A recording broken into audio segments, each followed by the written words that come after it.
Hello and welcome back to the Awakening Philosophy Podcast. My name is Jed. How are you doing? We're exploring the idea of whether or not everything is relative to personal beliefs and opinion. That's the name of the book. Is it all relative? Or is there such a thing as truth? If you believe something to be true, is it true? And if it seems true to you, is it your truth? Or is truth actually a thing? What's the difference between belief and understanding? So that's the book. And of course, the idea that everything is relative to personal opinions, perspectives, or beliefs is one of the most commonly held beliefs of our age. It's one of the most repeated catchphrases of our time that allows all sorts of crazy bullshit to exist because, hey, it's just their opinion. And we don't want to say anything bad about the racists or the sexists. It's their truth, their racist and sexist beliefs, and so on and so on. What we have discovered is, in reading this book and learning how to read without interpretation, to read what's there, not to project our own stupid opinions, we want to see what's there.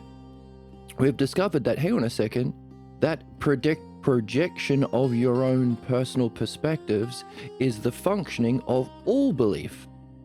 And another way of saying that is interpretation. And to interpret is to add what isn't there or to leave out what is, based on the beliefs that you are carrying that blind you from reality and cause you to respond negatively to things that you shouldn't be responding to because they aren't actually there. We've discovered that interpretation is another way of saying truth is relative to the interpreter.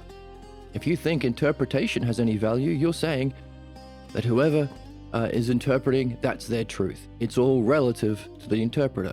So not only is this the most common belief of our age, doing immense harm, it's also the functioning of belief itself, because belief functions through interpretation.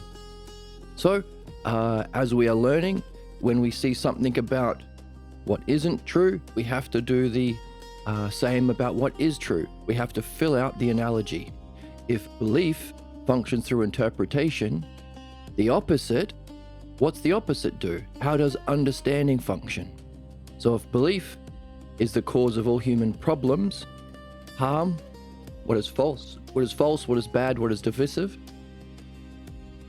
Does understanding lead to what is true, what is good, and what is unifying? And if belief functions through interpretation, it's all relative to the interpreter, how does understanding function? That's what we're discovering. Understanding functions through what we are calling reading what's there to be seen. Not interpreting the text, but reading. And even more precisely, to read what's there also involves understanding through a structure of thought called the dialectic. So dialectic is the tool of understanding, it's the structure of thought. Whereas belief is all make-em-ups, interpretation. So that led us to the banger line from last episode. Hey, says the believer, Mr. Harry,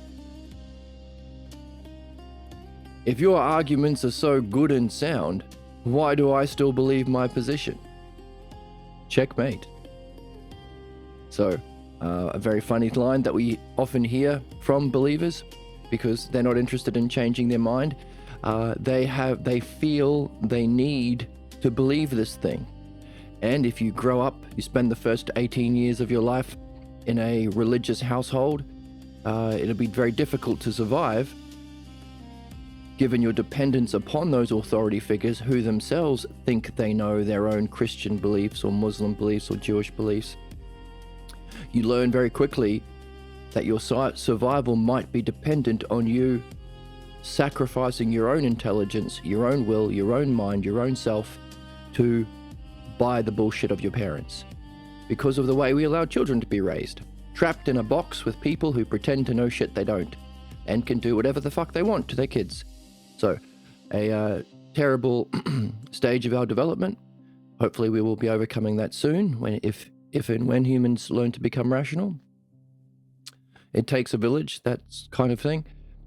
Wouldn't it be nice to be able to not be trapped in such a box?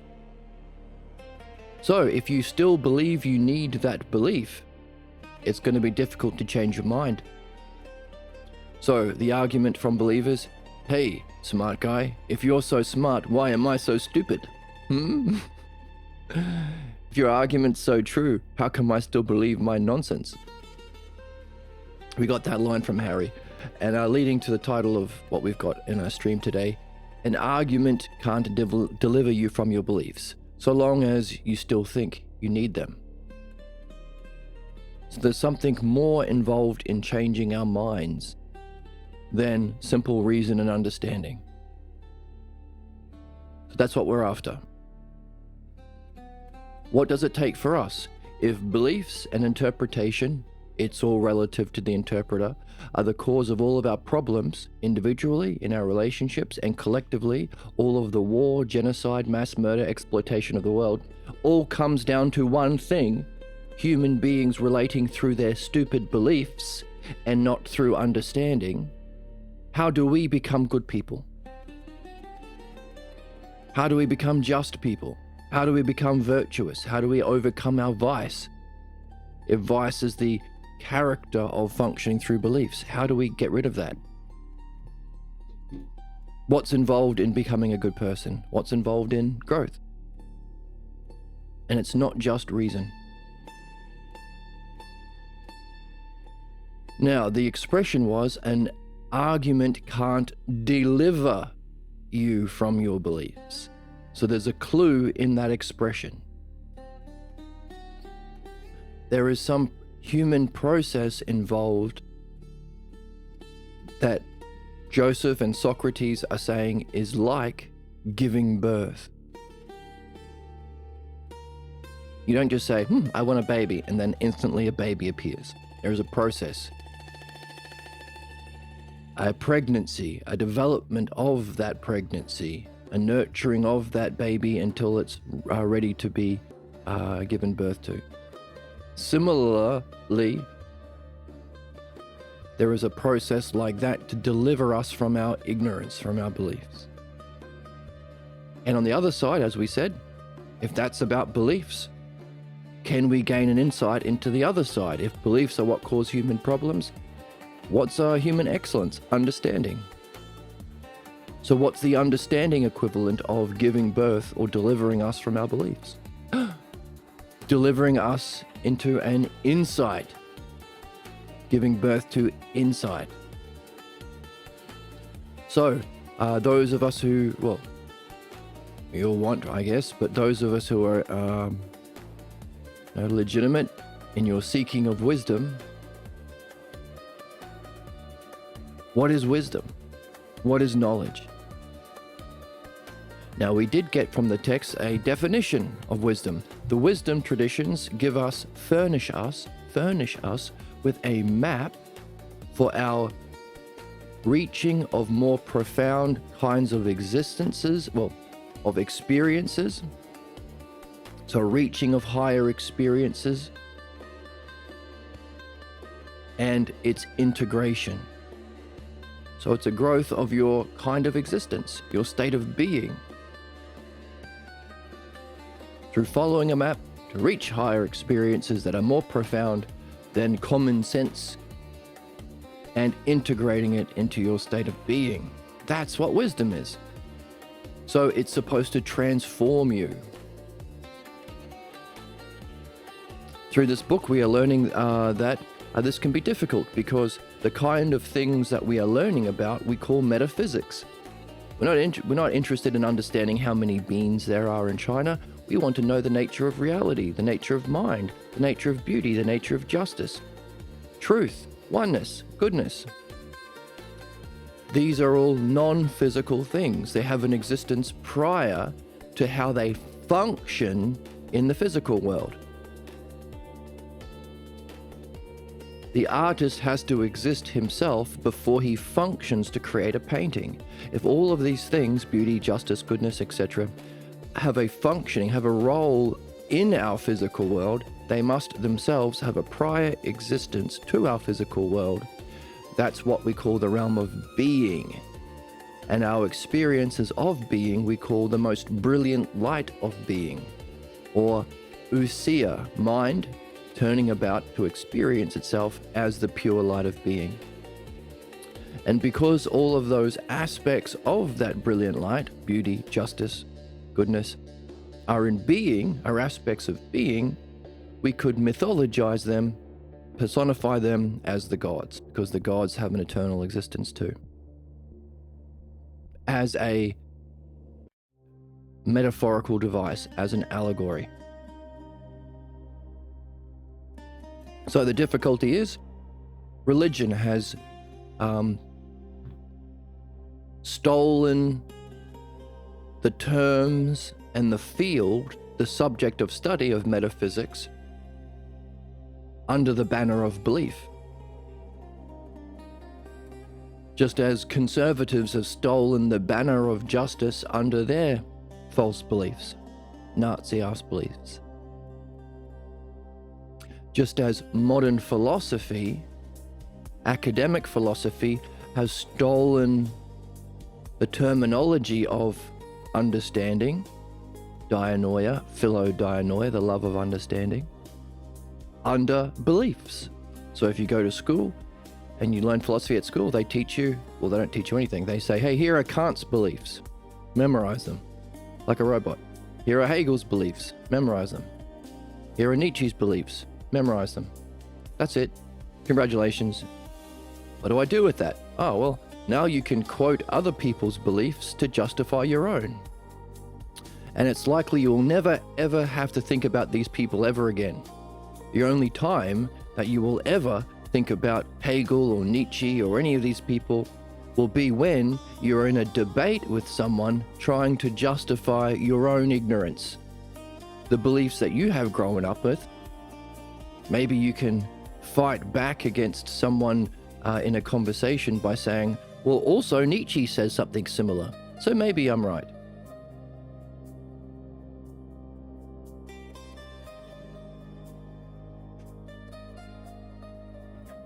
That's on. As Harry demonstrated, he said, hey, I've been quoting these guys that I've learned about at school, not at Golden West and the San Francisco College, but I've never thought about these guys until now. So, one of the difficulties in learning what we are learning, even though it's the most important thing, even though it's our purpose, even though it's the most helpful thing, even though it's what is leading us to learn the art we are here to master, is we live in a culture where all of these terms, metaphysics, justice, philosophy, have been stolen by the sick people, the believers. Remember, belief, the cause of our problems, understanding our excellence or our intended functioning. Just because the religious are misusing metaphysics, it doesn't mean metaphysics doesn't exist. Just because the Nazis are misusing justice doesn't mean there's no justice. Just because the academic philosophers take personal opinions and the opinions of certain selected people that do not challenge the status quo, do not challenge Christianity, pragmatism, the physical world only, and common sense. These are the official opinions that you can study about. Just because that's a load of garbage doesn't mean philosophy is a load of garbage. So there's a difficulty. But notice that difficulty in learning reflects the difficulty that we all face as a soul. For us to develop an understanding of ourself, we have to also take back the expertise from the false beliefs about ourselves, the false beliefs and images about yourself that have been limiting your development. You can't allow that to claim authority over that field. It doesn't know you. It doesn't know the self. It's a belief. And as we've been seeing in the text, beliefs can't make knowledge claims. All you can say from belief is, it seems true to me. You can't say it is true. That's a claim about knowledge. And what we're learning is if you're making a claim about knowledge, there has to be a certain subject that has an expertise of that knowledge that can then be used to benefit subjects of that art, like the expertise of medicine that gives rise to doctors who have the knowledge of the healthy body and the healthy parts arranged within the healthy body, that can use that knowledge of medicine to benefit patients within the field of the body. So too with any field that has an expertise. And believers can't claim knowledge. They can't claim expertise. We allow them currently to claim expertise not as doctors, not as pilots, not as architects, not as surgeons, only as politicians, religious officials, and billionaires. Those are the only areas where you can say, well, I believe I'm smart, so I am smart. Checkmate, liberals. Checkmate, atheists. Checkmate, poor people. That's why these are the groups sweeping death and destruction across our society and our planet. It's a reflection of the human condition. We listen to believers at our peril, and we have to understand them. We can't just ignore them. That doesn't make them go away. We defeated the Nazis in World War II, but we ignored the root cause of their power. That's why there are still Nazis doing Nazi shit today. So we can't ignore our own personal false beliefs. We have to understand them to dissolve their power and take back the language and apply it to that which does have expertise. The logos, the understanding. So the pathologos is the official name for the sick beliefs that we carry, and the self-logos is the name for the true rationality of reality that we can participate in through this art of dialectic that we are discovering is our purpose to learn as human beings, and is what we're learning here. Hooray! So we have to take it back. And it's to do with who has expertise. And expertise is to do with who has knowledge. And the use of that knowledge is what we call an art. Now, believers can't actually do good things. Doesn't matter how well intentioned you are, you can't believe your way into flying a plane. You can't believe your way into fixing an engine. You can't believe your way into performing surgery. And you can't believe your way into knowing the nature of self, reality, the soul, what happens when we die, and what we should be doing while we're alive. All of the things that every single religious scammer has claimed to know things about, even though they don't. Now, if we were a rational species, we would have asked the question, hang on a second, if there are millions of different people who have started millions of different interpretations of their religions, within a million different religions, all claiming to know the nature of God and reality, and they're all at odds, they can't all be right. In fact, they're all wrong. Clearly. And the only way they justify their expertise is through what believers can do. They can't do good, but they can do harm. They can genocide. They can exploit. They can bomb. They can enslave. So, that's, of course, human history. The pages of human history soaked in blood, because believers can only do harm. And until we wake up and realize that belief is how human beings function to cause harm, and understanding is what we all really recognize is necessary for medicine, for fixing your car, for surgery, for being an architect.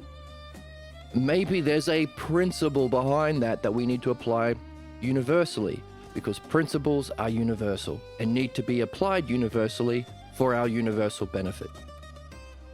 Make that a bumper sticker. Universal principles universally applied for our universal benefit.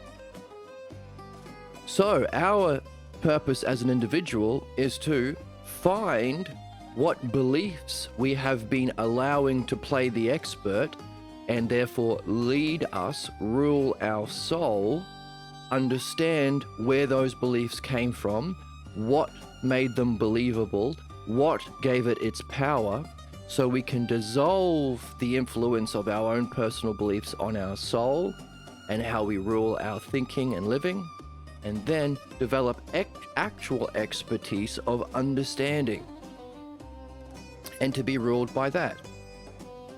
Just as we can see, if we blow that up into society, where are all of the belief-based conservatives, religious and capitalists claiming rulership over our land? Oh, what do you know? 100% of the time, they are only doing harm. Wow, what a surprise. Who would have guessed? We have to understand why we believe these people, what gives them the power, why are Americans listening to the most obviously corrupt, unjust soul perhaps to have ever lived, Mr. Trump? Why? What makes it believable? How can we understand that power and dissolve it so we can find the best people who have understanding of what is a human soul and what's necessary for its growth and development, and how do we align social institutions to facilitate that growth in harmony with life, all life on the planet, and making sure all human needs are met in the most sustainable, renewable, efficient way possible, freeing us from slavery and work under a disgusting system of consumerism, capitalism, and imperialism, which does nothing other than extract all wealth into the hands of about 5 people. So who has that actual understanding? And how can we make a case for those people to spend their life energy and their time on this planet where we're supposed to be developing our own rulership? As we saw in the text, the Platonic philosopher isn't about ruling society, he's about ruling his own soul. How can we make a case that they can dedicate some of their time to helping the collective? So that we don't kill the next Socrates, but we benefit collectively from him.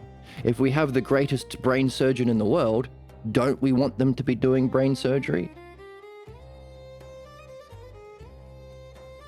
So that's our ethical responsibility as a member of a society, but personally, our own moral responsibility is to do this ourselves, because once again, who knows whether or not people will pay attention?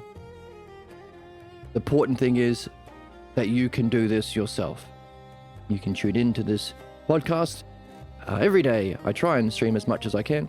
Try and stream every day if I can. Giving you an opportunity to participate with friends who are also in this game of understanding how to better rule your own soul, your own psyche, your own self.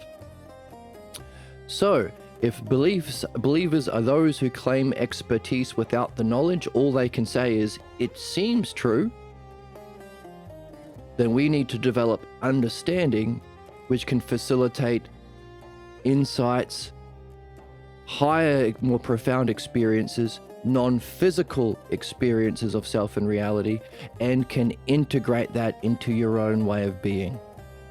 So true education is to transform.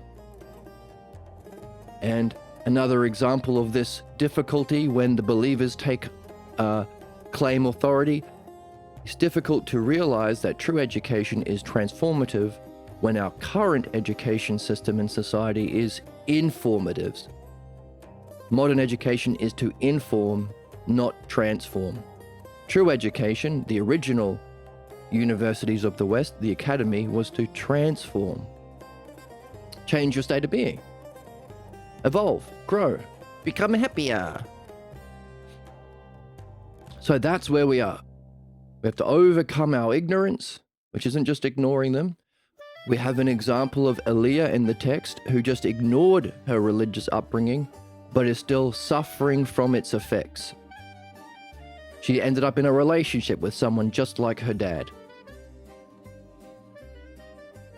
Never becoming pregnant with these ideas. So, we're also seeing that the way of facilitating insight and wisdom in the good sense is a kind of requires stages that are similar to giving birth.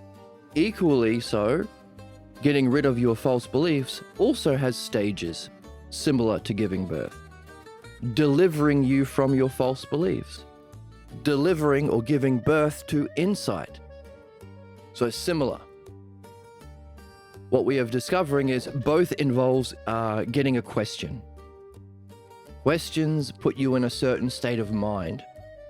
If you ever talk to a believer, they are stupid and certain. We call that the Dunning-Kruger effect. The more ignorant and stupid somebody is, the more certain they are in their ignorance. Because they're too stupid to realize where they're missing the mark. Dunning-Kruger. So we want to circumvent that. Hey, you can see yourself when you're putting yourself down.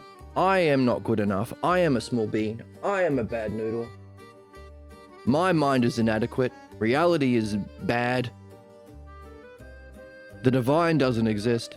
The self is not important. All of these kinds of things that attack the self, which is our ultimate goal, to know the self. Mind, your own mind, intelligence, reality. Your use of understanding, the big three, feels true to you when you believe them, when they have power. So it's only when they feel true, when they have the appearance of knowing, certainty to give the appearance. So long as you buy that appearance of knowledge as certainty, that's when it has an effect. If someone you didn't believe said that you sucked, you wouldn't feel like you suck. Like, oh, who are you? You don't know me. Get out of here. If a little kid said, you're an alien, and it was just a little kid, you wouldn't have an existential crisis. Oh my God, am I an alien? Because you don't believe that person is knowledgeable. Just a little kid talking about aliens. You've been a bad little girl and you're getting a vigorous spanking right now? That's too far, Emma. Jesus Christ. Brain rot escalates. Oh my goodness. These are... It's sad. And I'm sad for you. I'm sad for you. We would say to that little kid, I'm sad, and I'm sad, you're sad, and I'm sad for you. So, the appearance compared to, so certainty with the appearance compared to what a question can do for us, take us out of that certainty, which keeps us entrenched in the beliefs that block us, and put us in an open, curious state of mind. And if it's really your question, you don't care about stupid opinions, you don't care about what 100 idiots think or little kids think. You want to know the answer to that question. You look for someone who actually does have expertise and can explain it to you so you can understand yourself. That's the significance. It puts you in a state of mind of curiosity and openness, and it gets you to seek understanding, truth, or ultimately the name for the power of understanding and the way of apprehending the dialectic. So the state of mind of openness and curiosity and the activity of the dialectic, those are the two things we've been seeing go together in virtue, in seeking truth, and either the removing of our problems or purifying the beliefs of our pathologos, or in our mastering of excellence, the perfecting of understanding.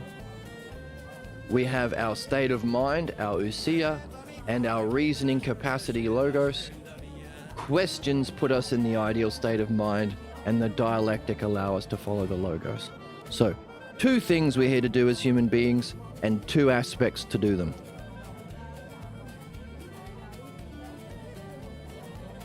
And so what we have been learning is we have to somehow give rise to a question about our beliefs and nurture that as somebody nurtures a fetus in their belly. It's not belly. I know it's not belly. Equally, we have to develop a question about knowledge. So we've been wondering. So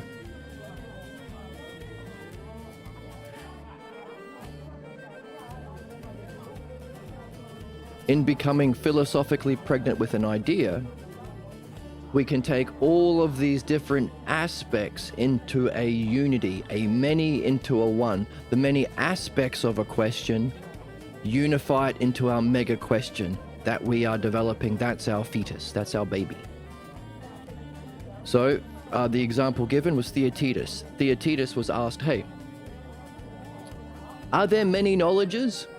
We've been talking about expertise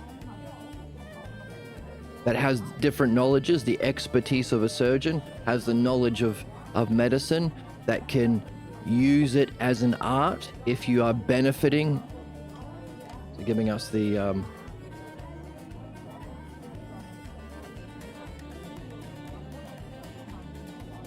this map here. There is some sort of field or study that has some sort of expertise about a knowledge relevant to that field that you can use to bestow benefit or goodness or providence to a developing person, so long as they participate in the logos as in the dialectic. If you're not listening to your doctor, you're not going to benefit. But so long as there's a logos, a language. So let's add some more to this. Providence or benefit. There's a logos or language that you can participate in when you talk to your doctor. So long as you interact through that language or you communicate through the dialectic. Communication of that language is the dialectic. Or listening or participation.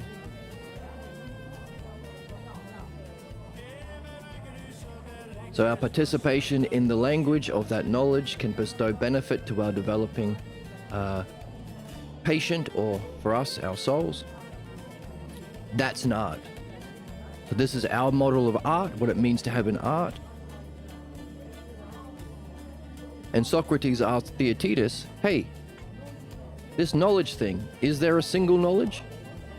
Or can you find all of these many knowledges, medicine, architecture, veterinary science, flying a plane, all these different knowledges, can you find a way of unifying them into a single one knowledge? It's a many to one puzzle. And Theaetetus says, hey, Theaetetus describes a state of mind, and Socrates says, that's called being pregnant. We want to find that pregnant state so we can give birth to insight. That insight is a greater, more profound experience of self and reality, or mind, and self and mind, that we can experience and make sense of that experience through understanding to integrate it into our own state of being. That's transformative. That's evolution. That's the spiritual process. That's growth. And we have been talking about how drugs can facilitate a temporary, it's a risk, a temporary higher experience. And however you get that, even if it is through drugs, it's how you make sense of that experience that affects you. So you want to make sure you're doing it for the right reasons and in the right way. And the right way is to have a deeper experience of self and reality that you can reflect on and understand. So develop it from the reading that we've been doing to learn how to understand those experiences relative to metaphysics. That's what affects us. So, Theaetetus says, hey, when I heard you ask these kinds of questions about these metaphysical or non-physical, metaphysical means prior to the physical world, so these realm of being, goodness, justice, beauty, truth, meaning. When I hear about the kinds of questions you ask, and I realize I have no answers, but the questions are stuck in my mind, and I can't give a satisfying answer, and I can't answer in the kind of answer those that you require, ANSWER, kind of answer that you require, and yet I can't get it out of my mind. Socrates says that's called being philosophically pregnant. Notice, many aspects into one question. It's a many into one. So the more questions that you develop about your question, the more you're becoming pregnant with this idea. Preparing yourself to be ready to give birth to a higher insight. So that's why we carry a question as we read. That's why when people come into the chat, I say, hey, what's your question? What are you interested in? What are you trying to master with excellence? What's your puzzle?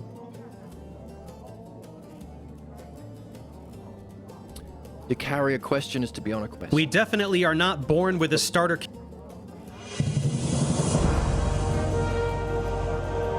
I pressed the wrong button. The quest noise. I wanted to press.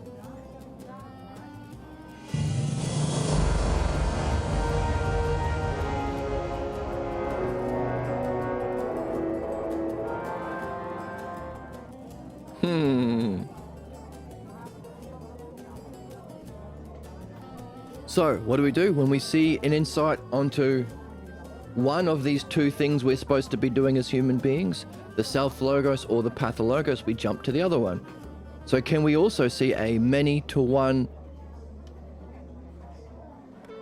impregnating and nurturing of that pregnancy in our problem that we are here to discover we carry that we don't know we carry? Yes. In the book, Joseph said the kinds of questions we think about here in Golden West, the one college where you were able to learn this because it was the one college that had the one genuine philosopher teaching, the author of this book. Isn't that cool? Isn't that cool? And notice, because we are learning the difference between belief and understanding, it's not that we believe he is the one teacher because we really like him, because he looks like a big strong Jew or a big strong pope or a big strong rabbi. Nope. We can understand why he meets the condition of philosopher, and he seems to be the only one who has met that condition since Socrates. Well, to a lesser extent Plato, I suppose, and those that follow Plato, because they lack this side of the game. But anyway, that's something we explored in the last book, Socrates and Jesus, a dialogue in heaven. So, we saw of this, become philosophically pregnant. Can we see over here? What are we discovering about our beliefs? Well, the title of today's Twitch stream was, An Argument Can't Deliver You from Your Beliefs. An argument is not going to persuade you to abandon a position if you feel you have a need to believe it, or, as the Oracle tells us, The problem is that you can't reason someone out of a position that they didn't reason themselves into. The problem is that you can't reason someone out of a position that they didn't reason themselves into. The problem is that you can't reason someone out of a position that they didn't reason themselves into. right? The Oracle is drunk today. Oh my goodness. So, if wisdom is so great, why do we allow charlatans the appearance of knowing to rule our souls? And equally so, until we address that within our own soul, we'll allow the worst fascists to rule religion, politics, and economics, and the legal system, and the educational system.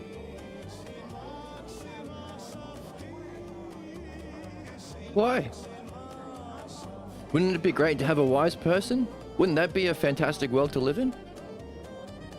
Wouldn't that be a fantastic state of self to be in? Why then, when new people jump into the channel, do they shut down any conversation that could lead them to insight, understanding, growth, and wisdom to defend their own stupid beliefs that they have? Why? Imagine going to a doctor's office and saying, I've got cancer. Well, here you can take this medicine to get rid of your cancer. No, I love my cancer. How dare you? I have a right to my cancer. Who are you to say that I can be healthy? What are you, some sort of ivory tower expert trying to cure me of cancer? I want a actor, Ronald Reagan type that I can have a beer with, who's just as stupid as me to tell me I'm the best boy for having cancer. Right? Isn't that what the conservatives, the religious, and the capitalists try and do? You're the smartest one, the dumb people. And those people who try and ask questions of our fascism, they are bad. You wouldn't want to have a beer with them. You want someone who says all of your opinions are right. You want someone to lie to you while they pick your pockets. You're the best because you're a white person. Join ICE. You're the best because you're a man. Become an incel. You're the best because you're a Jew. Murder some Palestinians. You're the best because you're a Mormon. Here are some magic underpants to wear. But never read Harry Potter. It's the devil.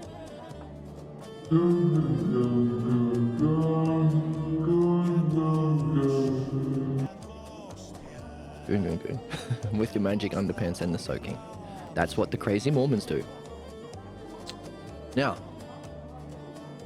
so from all of these examples, and so if we carry a question about beliefs in your life experience, you should find more and more of these examples. You turn on the news and it's some journalist lying to you to keep you locked up in false beliefs, when a world based on universal principles of equality and fairness would be a fucking utopia to live in.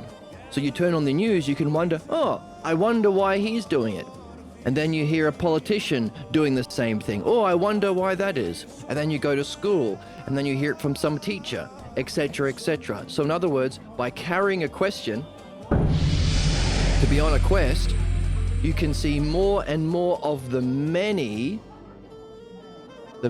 aspects that you can unify into a one. Which is the very question Socrates asked Theaetetus. Of the many kinds of knowledges, can you find a way of unifying it into a single knowledge? Of the many kinds of human problems on the other side of the scale, can you find a way of unifying it into a single problem? So, what are the ones from the book? Why do we get locked up in our beliefs, even if wisdom is so great? Why are beliefs so powerful? Why do beliefs block our development? Why do they have this power and this blocking effect even though we don't even know we have them? What is the source of our beliefs' power? So here we are becoming pregnant, a different kind of philosophical pregnancy, curious about the nature of beliefs that cause human problems.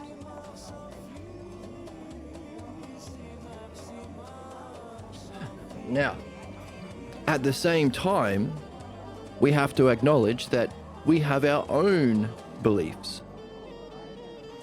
So equally, you can be going through your day wondering about why did I run into this kind of person? Why did I get into this kind of relationship?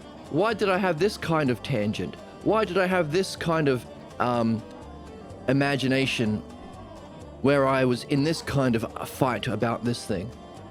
Why did I have this kind of fantasy? Why did this play out in my dream? So these are the ways of taking the many specific expressions of your own personal pathologos and bringing them into a single unified one. You can be doing that about your puzzle. That would mean we live in a universe where every random thought, every relationship, any physical encounter, any drama, every fantasy, every tangent, every dream we have all the possible ways mind can be communicating with you is communicating you in order to help you become philosophically pregnant with your own puzzle. Your own false belief about self and reality that's blocking your development, that you have been born here specifically to address.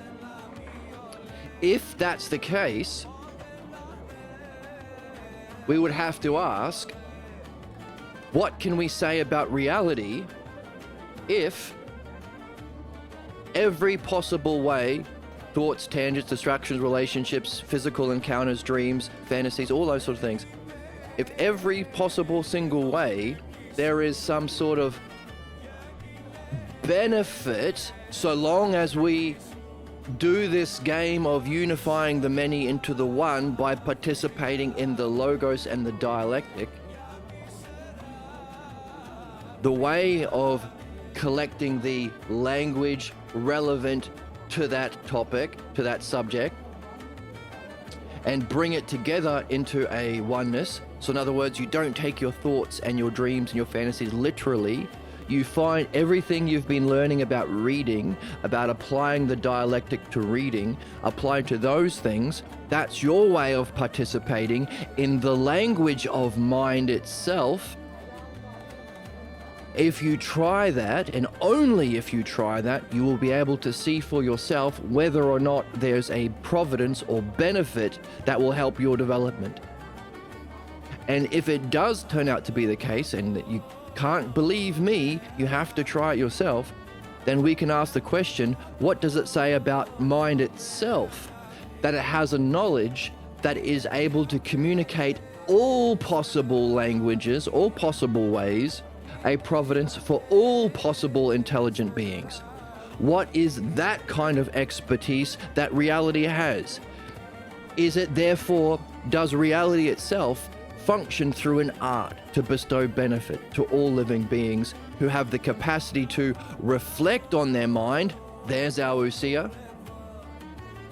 So long as they've been looking for a question about their problems, and to listen to the language so long as they've been applying a dialectic to those thoughts, fantasies, distractions, tangents, daydreams, and dreams. Is reality beneficial? Do you live in a caring, intelligent reality?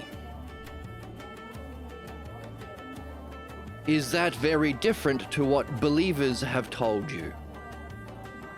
Therefore, as you try this out and wonder, make use of your questions and dialectic, your usia and logos, the two things that make us more evolved than caterpillars, cabbages, and cows. You will have to also face any beliefs that say no. The world is cruel, it's dog eat dog, try and get your own and fuck over as many people on your way to the top. Smile as you kill, that's the only way to be like those on the top of the hill with the Epstein class. Any of those beliefs from your upbringing and society will have to be purified at the same time you are perfecting this kind of reflection. So, as you go through life, carrying a question about your own problems and problems themselves, both, you could also be giving birth to a different kind of question about your highest insights, about knowledge, or knowledge itself.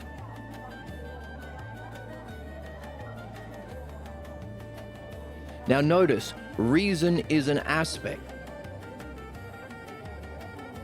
It's part of it. Arguments are an aspect. But you have to learn how to listen to the arguments analogically. When you have an argument being given by a believer that you suck, your kaka daemon, your voice of your pathologos, it is rational, but you have to unpack it analogously. It's not literal. You don't actually suck. You're not a small bean or a bad noodle. You are the self. But it's giving you it's telling you you suck in a certain way, that all of the states of mind, the kind of language, like it might say you're a doo-doo head. That language is a clue, because the next person will be having a voice that say they suck because they are a fathead. Fathead and doo-doo heads are two different things. There has to be an origin to the language. So the language that's used, the analogies that are used, the states of mind that it's being communicated in, the way the voice sounds will reflect certain people from your past. So there is a rationality to it, so long as we use the dialectic and analogy to unpack it. And no argument is going to change your mind unless you are also nurturing a question. If you don't care, you want to be a good genocidal Jew, you want to be a good murdering Christian, you want to be a good Nazi ICE member. If you've got no question about your problem, then all the arguments in the world isn't going to affect you. Which is why it was so hilarious when Harry said, "Hey Joseph, if you're so smart, why am I so stupid? If your arguments are so good, why do I still hold on to my false beliefs?" Because it's not just truth. We are learning this over and over again. The human condition isn't just about learning truth. It's the humanness as well. It's learning how human beings relate to truth. The wisdom tradition is a map that allows us to experience higher dimensions and levels of truth and integrate them. But you can't do that without recognizing our beliefs function specifically to fight back against the wisdom tradition. Why does our education system not embrace the wisdom tradition of the West? Why don't we learn Plato and Socrates? Why does everything we learn a direct opposition to Plato and Socrates? Because that's the human problem. Human problems are only problems because they block our development into wisdom. Otherwise, it wouldn't be a problem. We could just be developing into wisdom. It would be I don't know, an aside. Oh, look, a dog doing something funny. That's not a problem. It doesn't block your development. It's just something funny that's happening over there. So our problems are problems because they block our development into wisdom.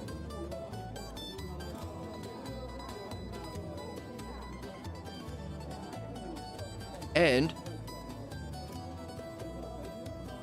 it's not, reason is a big part of it, but it's the half of it. The other half is your own state of mind. Unless you're developing a question about your problem that you want to address, and you won't want to address your problems unless you are also developing a question about your higher state of being. You have to be seeking a personally meaningful goal and trying to do it with excellence. And that goal has to be rational, has to be intelligible. Like, I want to master this text. I want to master these books that are recommended to us that we've been reading. I want to master the Theaetetus, where Socrates describes what it means to be philosophically pregnant. I want to master the Ion, which is a fantastic introduction to philosophy, talking about being pregnant as well. I want to master math or music or cooking or whatever it is you want to do. So long as it's a rational system. Because then when you hit your blocks, you'll have a reason to address the blocks. So when we have the people coming in here who have false beliefs, and they answer a few questions and they realize they are wrong, they don't change their mind. They run away like a little bitch. Coward. They don't have courage and integrity to change their mind, to give up their position, because they don't care. They think they benefit more about saying, I'm a philosopher, I can debate. Debate pervert. They feel special. That's the certainty of ignorance, the appearance of being an expert. Or what was we read in the book, art of imitation.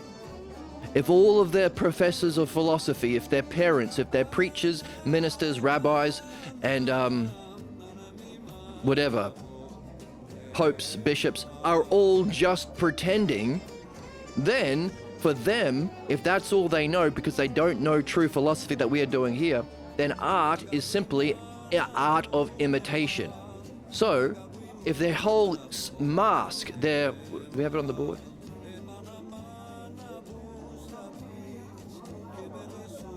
Their mask, their image of themselves, their associated state of mind, the role they're in, and the outcomes that they can predict are all about pretending to be a knower of philosophy, why the fuck would they change their mind once they realize they are wrong? They won't. They feel they need that belief, which is what we read in the text.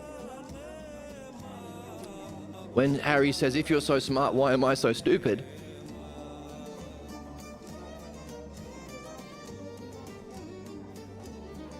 Joseph says, an argument can't deliver you from your beliefs. We saw that 3 episodes ago. An argument is not going to persuade you to abandon a position if you have a need to believe it. As the Oracle says. Personality maxing requires you to look inward on a deeper level, and it's harder to fix because then you have to make fundamental changes to who you are as a person, and it's because it feels like a much more core component of themselves that they don't want to change. Like, it's like, well, then if I change this, if I change this, who am I? They identify their self with it. Notice what we are seeing about wisdom is ultimately it's about two kinds of things: the nature of intelligence itself, or that which is viewing or causing intelligence, the self. Going back to our green and purple line,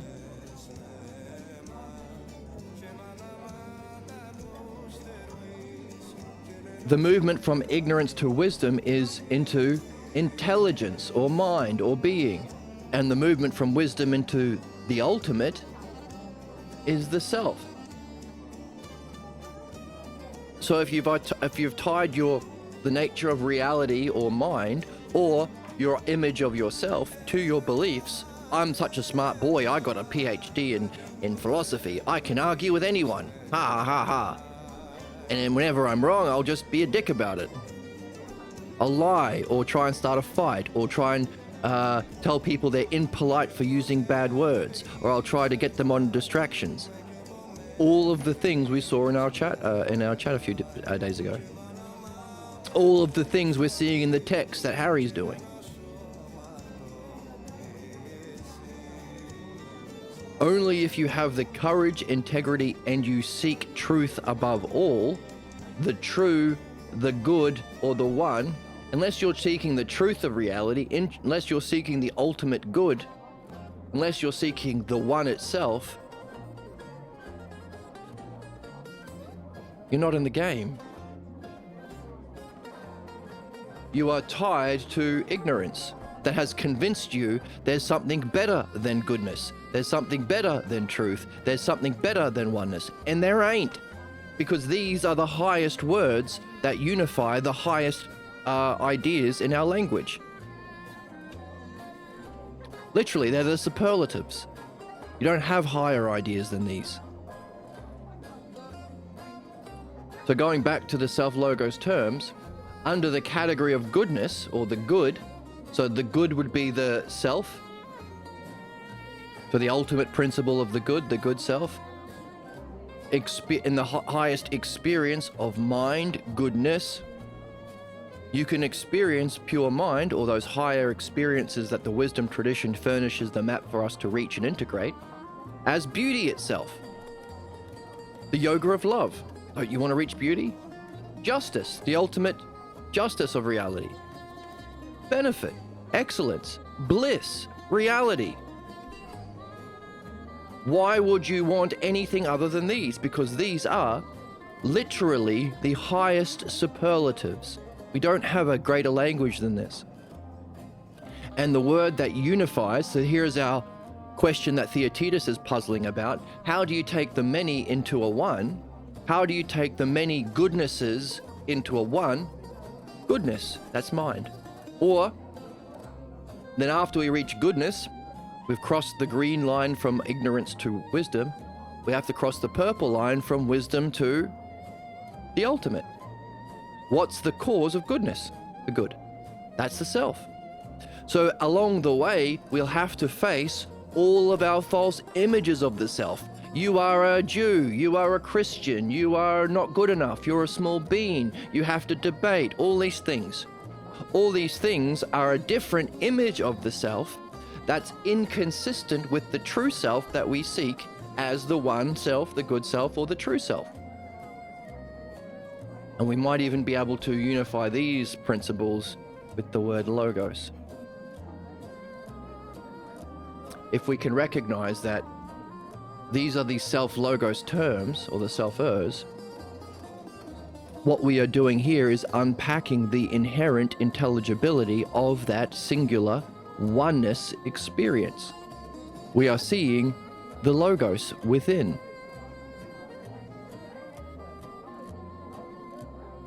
If that's the case, that we can find three categories that equally apply to the self, is that the inherent logos of the self? The self-logos?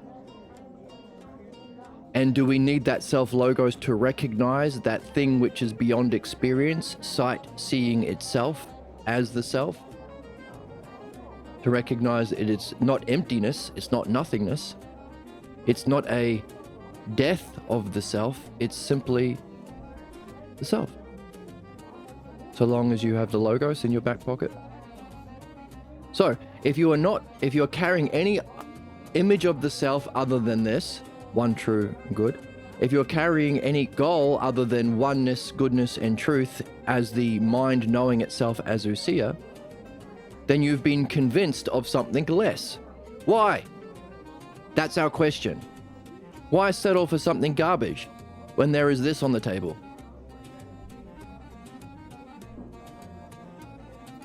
Why stay below the green line in ignorance? Based on perception, appearance in the physical world of becoming, and not the metaphysical world of being.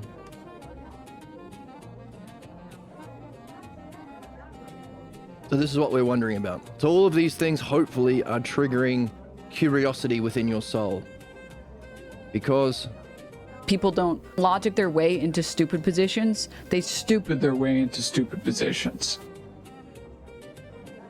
you've stupided your way into that stupid position. Because it's stupid. You are less. Bullshit, you're not. You should accept a lesser goal. No, you shouldn't. It's done. There's no reason. Do you want this dog poop or ice cream? Well, my preacher said I should only choose the dog poop, because maybe when I die, I'll go to hell. Fuck off. That's garbage.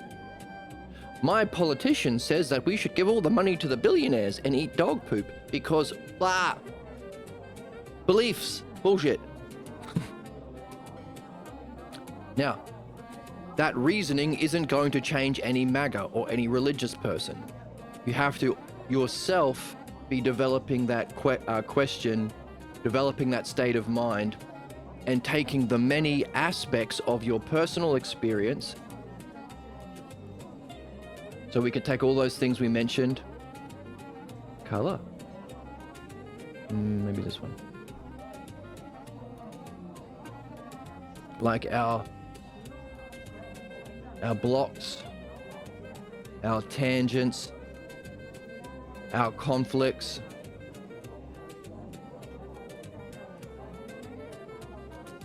the people we run into,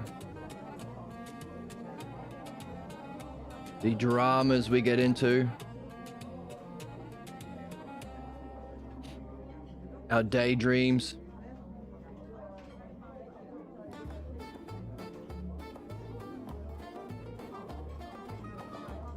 our fantasies,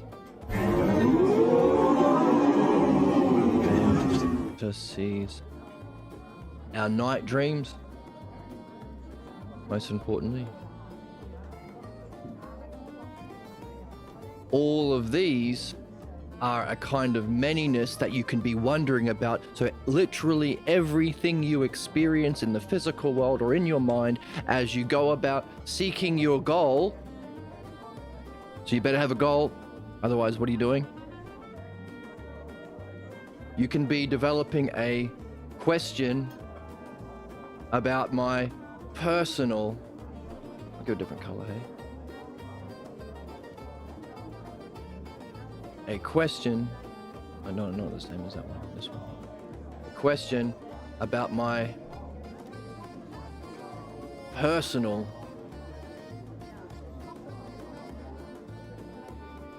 pathologos. It's this development we're supposed to be doing at all times, because once you've been doing this sufficiently, and you can be taking notes. And by the way, we saw this a couple episodes with Sus, a chatter who's been with this group for a while.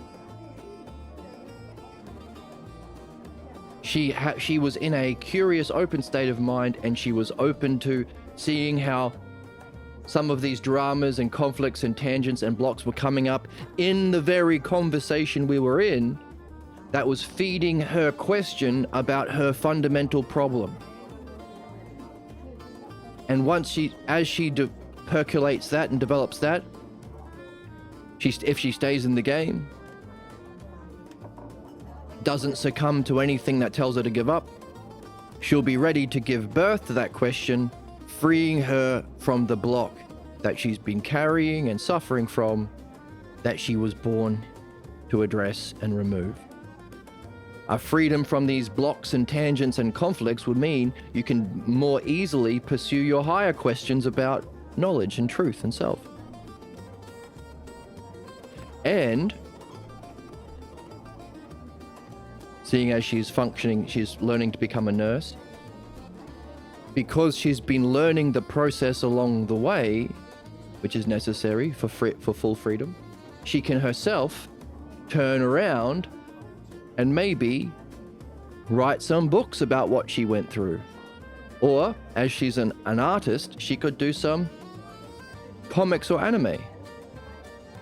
Or her friends could come to her and say, hey, I've got this puzzle, let me buy you a coffee, and maybe you can ask me some questions to encourage my Usia self-reflection and nurture my logos of developing my question. In other words, she could help others go through what bestowed the benefit for herself, which would be herself developing an expertise as she practices, using her knowledge she has gained to provide benefit for her friends who are developing through the logos and dialectic of, well, the logos and dialectic.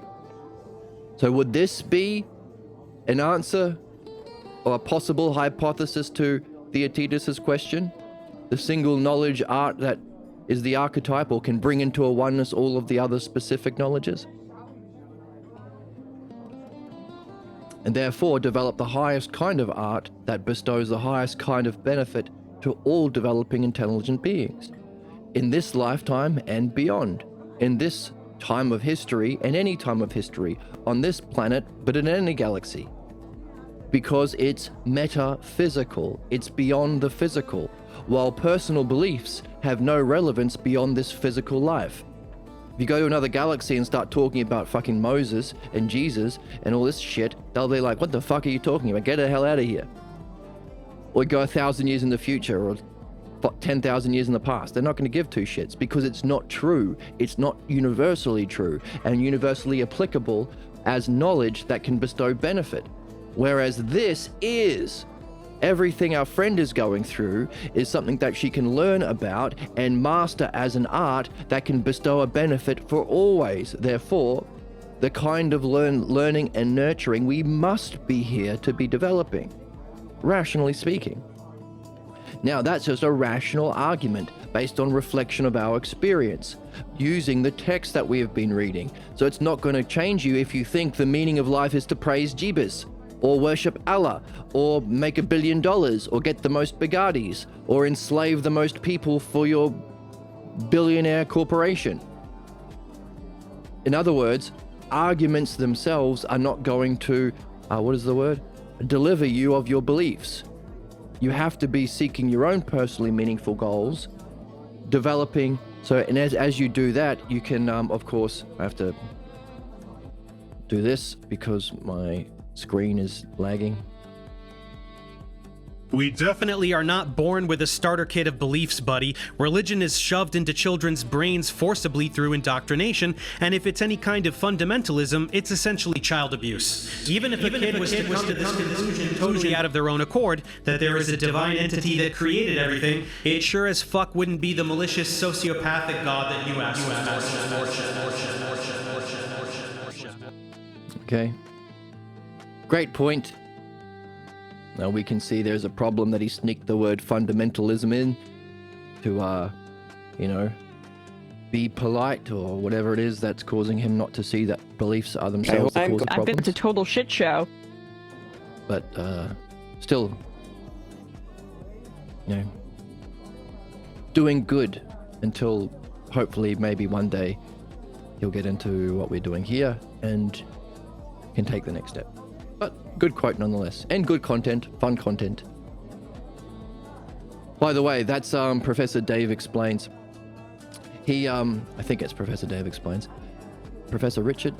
Anyway, he takes people who have these false beliefs and he uses reason to debunk them.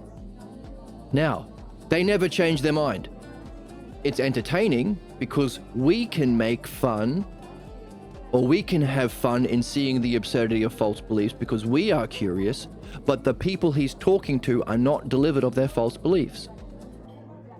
Just as when I said to him, hey, why did you use the word fundamentalist in there?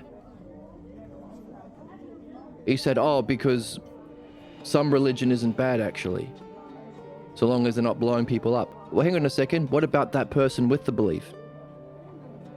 If you have seen religion is false and blocks your development of reason and understanding, which your whole channel is about, why don't you care about the person who has the false beliefs? Why only when it is a fundamentalist? If they suicide bomb themselves, doesn't matter. Second, you're saying fundamentalist because you're pointing to influence over others.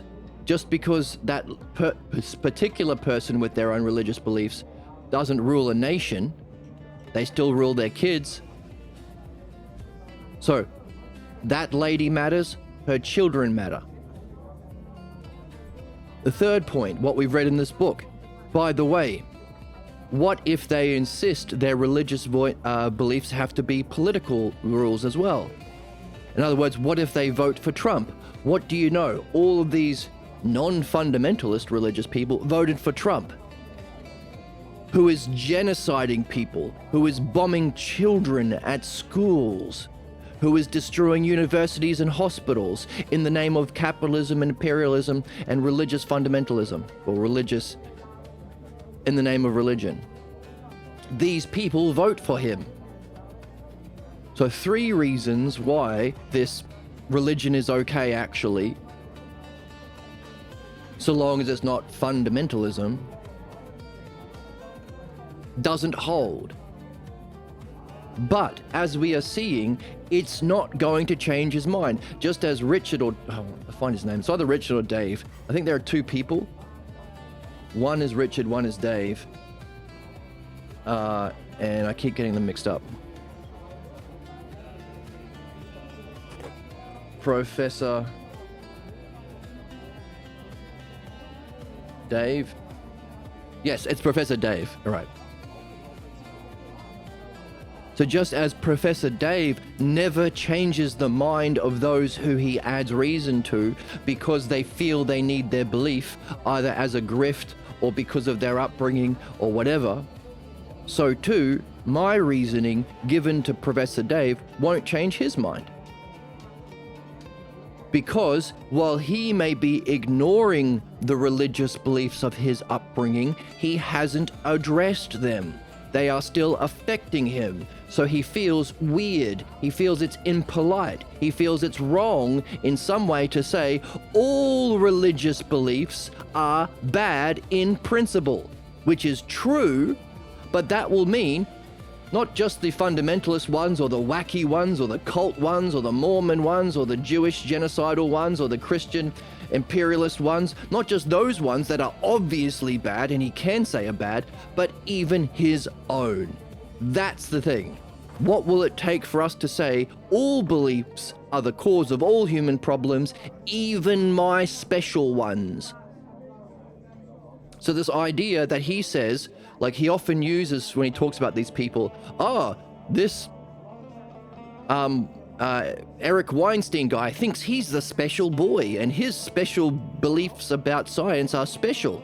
But it's not, because he doesn't have understanding of science. He's not a scientist. He just goes on podcasts as a propagandist for right-wing, anti-intellectualism, religious, conservative, capitalist propaganda. The three big ones: capitalists, conservatives, and clergy. He is a Joe Rogan guest supreme. He's always on that show, which is the Epstein Experience, which is the propaganda wing of these three institutions that are causing all the destruction in our world. And he says, hey, Weinstein thinks he's a special boy. His special beliefs are special. So too does Dave. Because he is describing, he's very close to an insight into the nature of all human problems. He has to take the next step from materialism or physical science into what are the principles, axioms, causes of reality that give rise to the science that he so loves. Why does A and B equal, why does 1 + 1 always be more than the two parts? If this scientific theory works here, and I use a similar theory, why will the same thing end out? Let me explain. I went too fast for that one. Let me try that again. If this scientific theory A creates B outcome, and I do this new scientific thing that is the same as A, I can expect it also to have the same outcome. If A equals B and C equals A, then C will also equal B. Things equal to the same thing are equal to each other. So B is equal to A, C is equal to A, therefore B and C are equal to each other. Why does that work?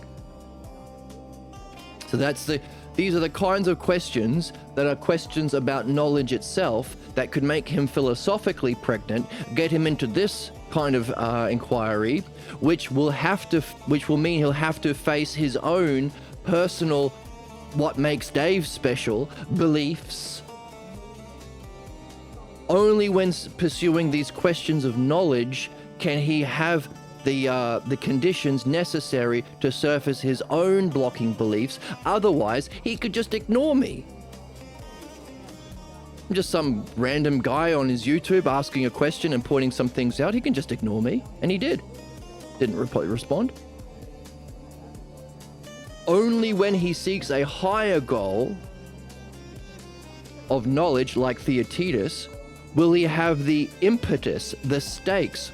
Only when Obi-Wan Kenobi said to Luke Skywalker, the universe is in peril, does he have the motivations to leave his comfortable, familiar life on the moisture farm and seek the hero's journey. Become better.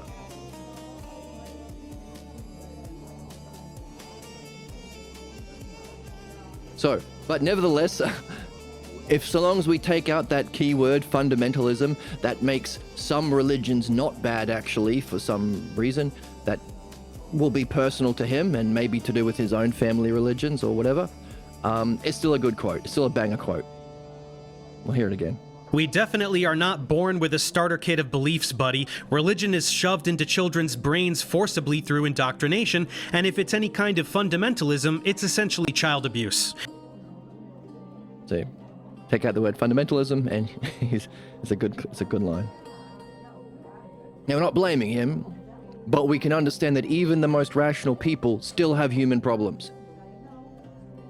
Which brings us back to where we are in the text. Whether we are getting rid of human problems or giving birth to deeper insight and wisdom, it's not just a matter of truth. It's also humanness. It's not just a matter of reason. It's also a matter of becoming pregnant with a question. It's more like delivering a baby than it is signing for a package. Oh, package delivered. I'm reading this book and I got this truth in an envelope. All I gotta do is open it. Nope. You gotta carry that package for 9 months. And you gotta nurture it and you gotta develop it. And you gotta not let that package go for 9 months. Not let that question go for 9 months. And do some work. What kind of work? Just being curious. And if you're curious about your own personal pathologos, you'll find every block, tangent, conflict, people you run into, dramas, daydreams, fantasies, night dreams, all the possible ways intelligence could communicate to you is communicating to you. Which means opportunity everywhere.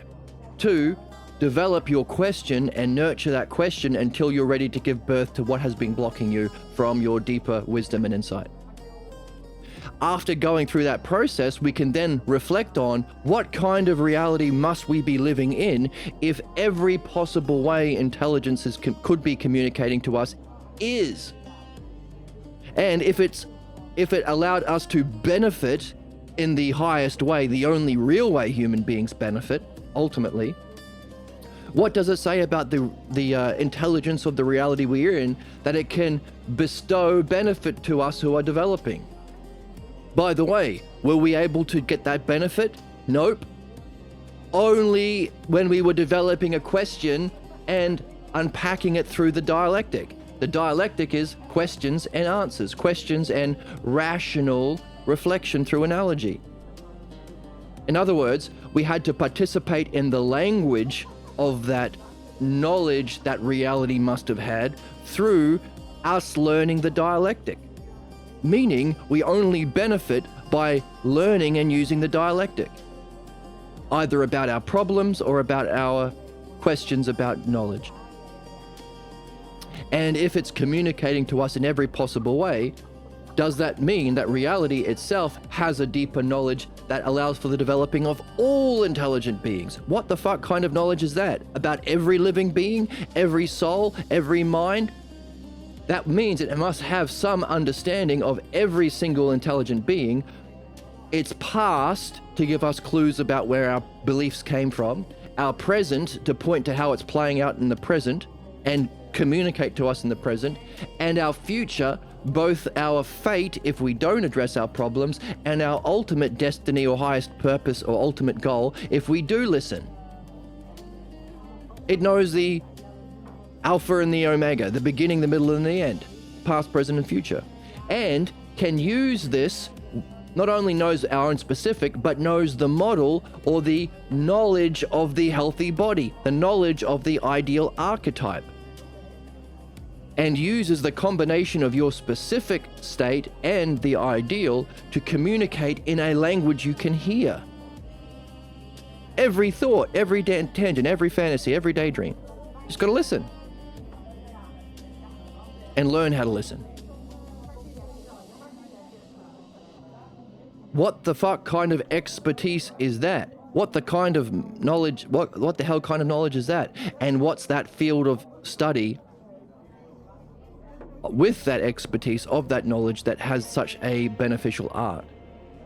So again, so these are questions that you would ask after or as you are going through the process of developing a question about your problem. And once again, you won't be able to do it unless you're also developing a question about knowledge or self. Crossing the green line into knowledge, crossing the purple line into self. And that brings us back to where we are in the book. And now I'm outside. Whoops. Get the fuck out! Get the fuck outside of the house. Get the fuck back in. So that brings us back to where we are. So Harry's question, hang on a second. This isn't a trick, but if your argument is so good, why do I still have my position? Because an argument isn't going to persuade you to abandon a position if you think you really need it. An argument can't deliver yourself of your beliefs. People don't logic their way into stupid positions. They stupid their way into personality maxing requires you. No. The problem is that you can't reason someone out of a position that they didn't reason themselves into. As the Oracle says, you can't reason out of a position you didn't reason yourself into.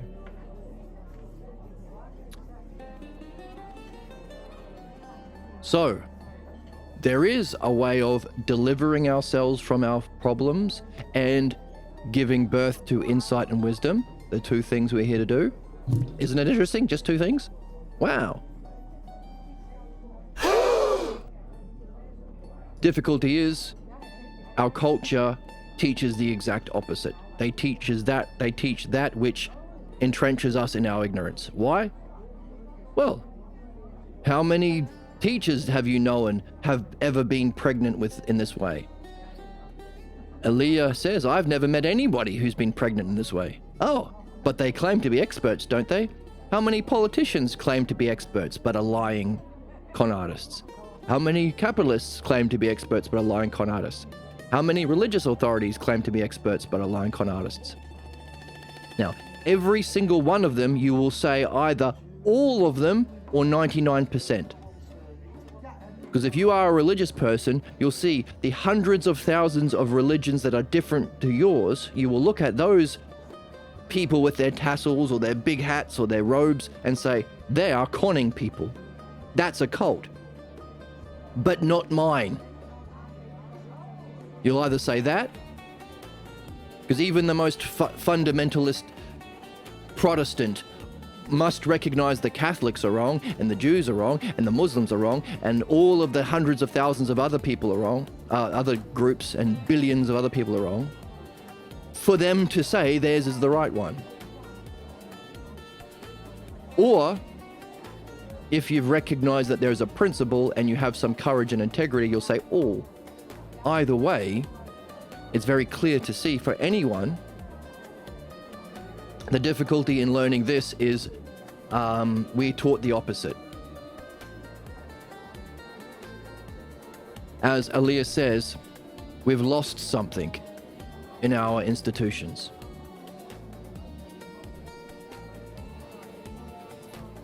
Haven't we? Where is that? Where did she say that?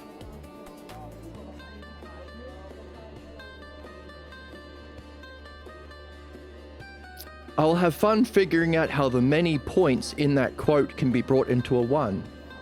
But here's the thing, Theotetus doesn't have his question about knowledge, the question has him.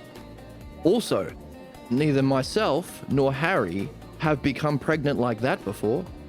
Matter of fact, I've never met anyone pregnant in that sense of the word. All of the religious figures, politicians, and educational figures, and capitalist figures who are all claiming expertise, not one of them have been pregnant in that way. So somehow, we've lost something, haven't we? Yes, we've been convinced that that there are narrow limits to what we can know, and any attempt to go beyond the common sense view is scorned. So that metaphysics, the study of knowledge, is dismissed as irrelevant. And as we just saw, you have to be having a question about metaphysics in order to create the conditions to surface the blocks about knowledge, metaphysics, or the self. So, Professor Dave, in the physical world, physical things only, it's not sufficient. He's going to live and die with his problem unless he becomes curious about metaphysics. What are the causes, the conditions, the principles, the forces that need to be there for physics to be there? Or take some drugs, maybe. Because drugs, meditation, peak experiences in sport, there are lots of different ways, but that will give you a direct experience of a non-physical dimension of reality that might wake up his curiosity that he's only been applying to what he does know, physical senses. Which is what we were talking about in the text. Not as an escapist thing, but to use well. Just like medicine, we can't remove medicine from health anymore because we know that we can supplement or improve or speed up the body's healing process. Maybe you'll never overcome this infection because the infection will take over. Your body won't be able to heal the infection in your lifetime, and so you'll die. But with antibiotics, you can adjust the biochemistry of your body to speed up that healing process. Equally so, someone like Professor Dave or anybody might never stumble upon an inside experience that wakes them up to maybe a higher level of reality that they could be wondering about, or higher level of self that they could be wondering about in this lifetime. But maybe he takes a psychedelic and it speeds up the process, so he can spend his time discovering what he's here for. Now, the thing about dreams is you can have these sorts of experiences in dreams too. So that's an extra thing to think about. So, when we think of metaphysics, we think about all of the religious wars, inquisitions, and the total suppression of non-Christian cultures. So metaphysics, because they claim that use of the word. Any study of the divine is religious bullshit. So it's seen as justifying and supporting that bloodbath. So we just ignore it. Just as Aaliyah ignored her own religious teaching in her family, but it's still affecting her. And hoping history won't repeat itself. By the way, has it repeated for Aaliyah? Has she ended up in a relationship just like her mother ended up in a relationship with someone like her dad? So ignoring her Christianity and her religious upbringing isn't sufficient, which is why this book is such a fucking banger. It gives us the texts, Boltman and Maccabee and these other ones, where we can actually understand how Christianity is wrong based on the opinions and beliefs of Paul. None of what it means to be a Christian is anything in the Gospels. And by Maccabee, we can actually understand where Paul got his false beliefs from, that he interpreted on, that was picked up by Emperor Fuckface McGee, Emperor Justinian. Look at this broad. Look at this broad. Calm your fucking tits. Calm your tits, Justinian, who ushered in these dark ages and these genocides and things. So in other words, you only through understanding can you purify the effects of your beliefs. You can't just ignore it and hope history doesn't repeat itself, because we see it repeating it in the relationship that Aaliyah is in. So without metaphysics in our schools, the vacuum allows an easy victory. Hey, if we're not actually understanding the nature of the divine, then I can just come in and say, oh, I know about the divine because of my stupid beliefs. I'm a religion person. Hooray! Hey, if we're not actually understanding the metaphysics to understand the nature of justice and the development of the soul, some conservative politician can say, well, I believe people are helped by being enslaved. I believe we can help people by putting brown people in cages. I believe if we drop bombs on these children, then society wins. So easy victory for the most stupid and ignorant. Same thing for capitalism. So easy victory for the most ignorant fucking fascists by not discussing and learning about true metaphysics. So not only could we be understanding these two things that we are here to do, our literal purpose as human beings, how to give birth to questions about our beliefs we are here to purify, and how to give birth, how to nurture, become pregnant and give birth to questions about truth of justice, unity, harmony, reality, self. The two things we're all here to do, but we must necessarily add these to our education system. Otherwise, we will just make more nuclear weapons, do more genocides until we go extinct. Many species have gone extinct. Human beings are next on the chopping block. So, necessarily, we need to add these into our educational system. The wisdom traditions is what gives us the map, the objective, studyable, teachable map for reaching and integrating those most profound levels of experience, allowing us to also understand other traditions who maybe lack that map, Buddhism, Hinduism, other traditions. This is called Platonic philosophy.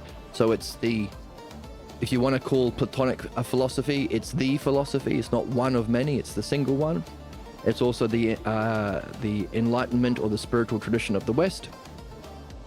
As you go through your progress, you'll have to develop a map or to chart your direction and progress, so you'll need it. The challenge is to master it, teach it, and to add to it. As we mentioned earlier, maybe our friend in chat who went through this process can turn around and write books or help her friends, adding to the tradition and teaching the tradition. So, it's not taught or practiced in school because it will challenge common sense pragmatism, and it will challenge Christianity, because all of those things are hostile to actual development. Hard to have slaves when slaves can think for themselves. Hard to justify women being less than men when we understand that that's bullshit. Hard to justify destroying the planet for personal profit when we understand that that's fucking horseshit. So, we're not taught true Platonic philosophy in school because the systems of belief-based oppression are hostile, because that's the nature of belief. Belief functions through interpretation. Interpretation is opposed to reason and evidence. Belief functions as a cognitive function in opposition to truth. So any system of truth in education would challenge the ignorance. Now, we're supposed to. Everyone would win, even the people who think, well, I like being a billionaire and watching children starve to death. They will actually benefit more by doing this, even though they have been convinced otherwise. That's the nature of human ignorance. That's called being Hellenic, and the highest flower of Hellenic thought is Platonic philosophy. So that's what it means to be rational, Hellenic.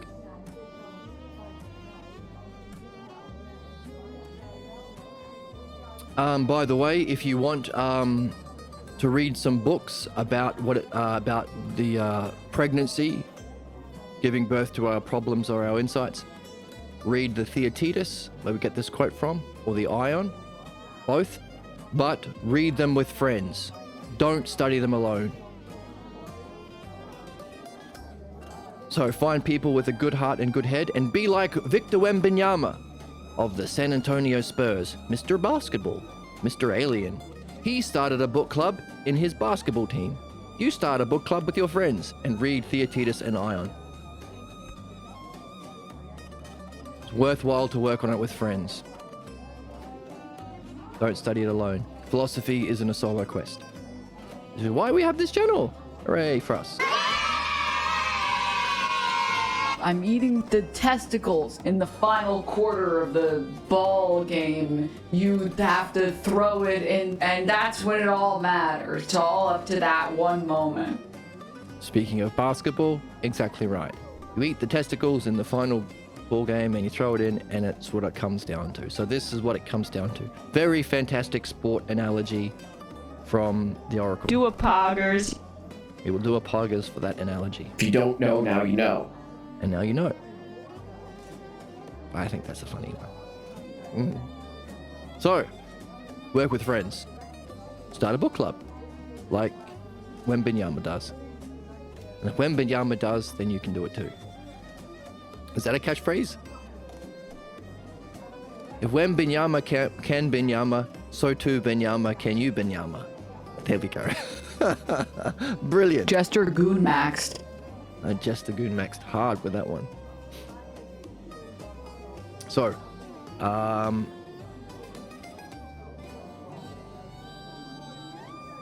by the way, it's an art to deliver somebody of their false beliefs, and Joseph says he doesn't have that art.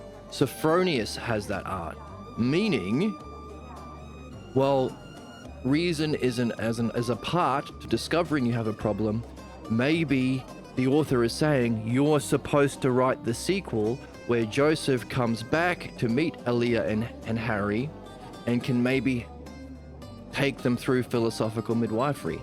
All he's doing is just the dialectic part, the reasoning step by step through exploring of questions rationally in a guided way using his skill. But there's more involved in tracing your beliefs back to the origin or the midwifery of the higher insight. So maybe you can have Joseph doing that in your sequel. Maybe that would be a way of adding to the tradition. And if the book just told us our job is to master it, teach it, and add to it, it's likely this book, being a goddamn masterpiece, is giving you an opportunity to do that very thing that we are here to do. Wouldn't it make sense?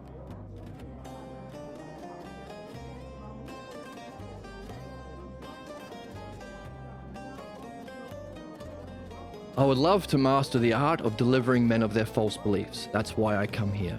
So there we go.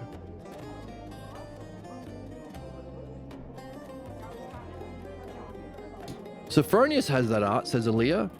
If it's so good and it's an art, why isn't it taught in school? They teach so much that's not worth learning. So why not teach something like that is worth learning?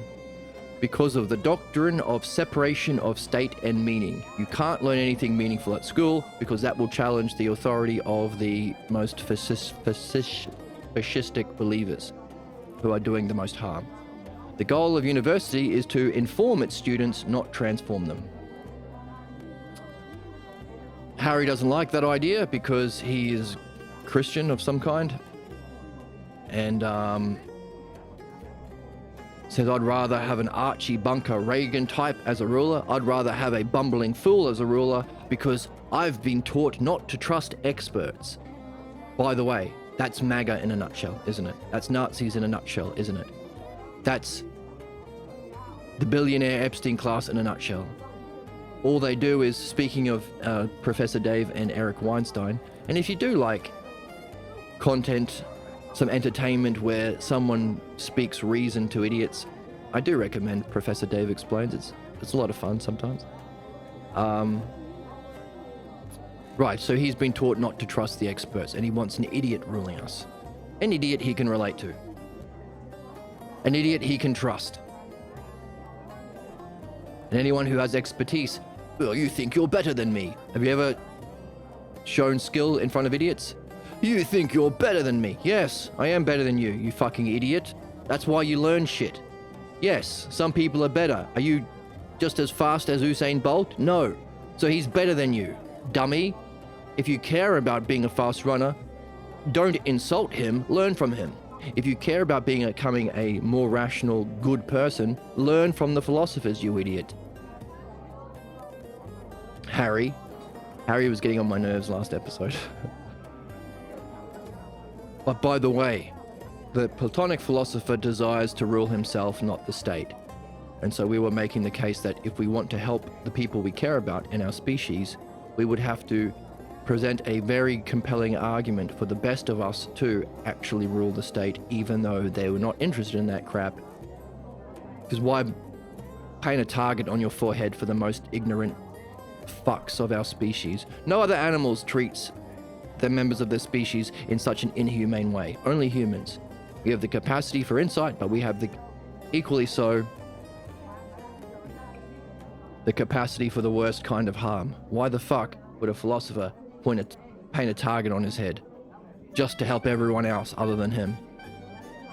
So, but we need that person. We need the Socrates in charge, which will help everyone become like Socrates. It's a win-win. It's a win-win-win. Win-win-win. We have to make a good argument. We're not going to hurt you, and we're going to celebrate you, and we're going to listen to you. Please help us. So, and the Republic, by the way, is a contemplative model. It's a metaphor. It's an analogy. He doesn't say that the actual Republic is a political state and will ever exist.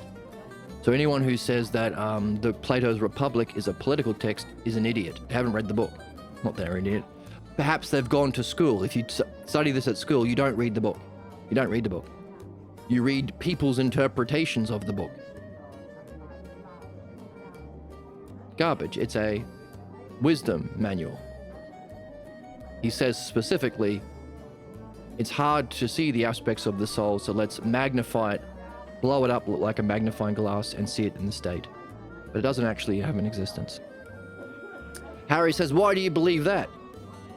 Again, a problem talking with believers. You keep saying, we're not interested in belief, but they say, why do you believe that? They keep using the word belief, and we saw that a couple episodes ago. So Harry's saying, why do you believe that? And I said, you don't have to believe it, it's written. You just read it. Dummy. You're fucked. You should know that you need to quit living your current life and go start Start a new one as a minor. That is your life calling. You were not not meant. For socializing with other human beings, you were meant to get black lung. Is what we say to Harry. Poor Harry has to get black lung. Oh well, no we don't, we're just kidding. We're just having fun. We're just joy maxing. That's funny. Thank you. It is fun.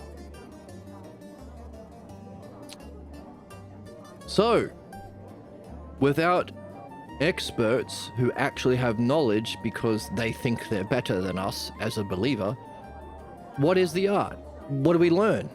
If you're opposed to learning, idiot, Harry, how does society get on? Oh, through imitation. That's why we should all be apprenticeships. The apprenticeships and guilds where you can watch someone doing something and you can copy them. So no need to read books, no need to develop, no need to understand, you just imitate. So, while on the truth and good and one side of the human journey, we are gaining an understanding of the art. Over here, we have the belief-based equivalent of art. Color. The art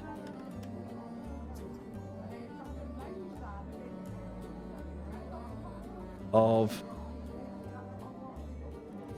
imitation. So that would be the belief-based art. If Trump can imitate a politician, then he's a politician. If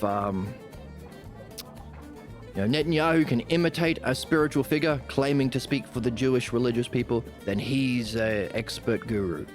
Let him genocide the people that he wants to genocide. Right? If Elon Musk can imitate someone who's good at playing Diablo, then he's the best Diablo player, actually. If Bezos can imitate someone who should be in charge of all of the world's resources, then we should give him all of the money and resources.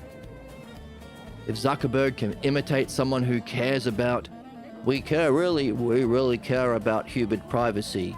We are taking steps to be exceptional in privacy. If he can imitate that when he's in front of Congress, then we should give him all of our personal details. Surely no harm can come from that. No, all harm comes from that, you idiot. So that's where we are. The art of imitation from believers, or the true art, which involves knowledge, a logos, a bestowing of that for benefit to help developing souls, so long as they can participate through the dialectic of that art. Right? That's where we are. So, I think that's what we're up to. So, I'm going to grab a coffee, and we will get back into reading from there. Stay tuned.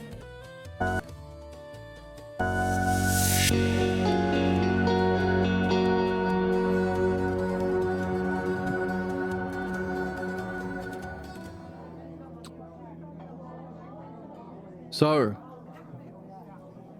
after Harry's expresses his idea that art is nothing other than imitating, Aaliyah says, I like that. Not all of it, but it has something in it I like. So this can be a clue to why she ended up with someone like Harry. And they've never given birth to questions of either of the two kinds we're here to give birth to, or even become pregnant in that kind of a way in the relationship she's in. There is something about Harry's stupid position that she likes. Telling us more about the idea that, well, hopefully giving rise to questions about relationships and what attracts us to certain people. Joseph says, that's good, Aaliyah. Sure is. It's just as I told you. Fuck you, Harry. Jester goon maxed. Wrong. You're. Then who of you wishes to explore it? Just try me, it was my idea. Well, you both agreed it was a good issue. It might be fun to explore. That might be fun to explore. But Harry, do you have an interest to go along? Will you stay and see where it goes, or will you abandon the ship when you get in trouble? Oh, really? Well, that goes for you, too. Sure, that's fair. Go with Harry, says Aaliyah. Then let me ask you, Harry. Do those who learn to imitate learn skills? Or do they just imitate the shadow of learning, called the act? Oh. So learning has a shadow, casts a shadow. You act. Ooh. Interesting. So maybe that's why someone who has the learning can act in different ways, the same way as you can cast many kinds of different shadows. Harry, you know what your problem? Oh, fuck you, Harry. Jesus. Unbelievable sluts these days. Unbelievable sluts these days. You know what your problem is? You make... Okay. First of all, this book's a banger. The fact that it's frustrating me so much speaks to how much this book is a banger. Number one, it's frustrating because so many people talk this way. Number two, it's the idiots who start sentences with, you know what your problem is, as a way of avoiding the subject. Number three, people who say this don't know anything about human problems. We are learning human problems on the board here. People who start by saying, you know what your problem is, don't know anything about human problems. 4, if you did know about human problems, you wouldn't just go out and tell someone their problem. You would invite them to reflect on their questions so that they can become pregnant with their own question about their problem. You don't destroy a question with an answer, you help them nurture that question. In other words, people are here to discover their problems themselves. So someone saying, let me tell you your problem. Oh, God, knows nothing about problems. So the brilliance of this book is he is demonstrating someone operating with the art of imitation. He knows nothing about problems. He has no learning. So in that first sentence, he's demonstrated someone with no knowledge or expertise. Anyone with the real art of problems, philosophical midwifery, wouldn't start a sentence that way. Notice, anyone who's ever punished a child or a person knows nothing about education. Not one student has ever learnt more about math or learnt to solve any problem they've had by being hurt or abused or punished or given a detention or a bad grade. Never. It's only the stupid who are imitating the role of an educator that act in such a stupid way through punishment. So, Harry... It's sad. And I'm sad for you. And I'm sad for you, Harry. It's a total shit show. You're a total shit Anything for a click, no matter how stupid or demented or misleading. Hey, calm down. You know what your problem is, says Harry.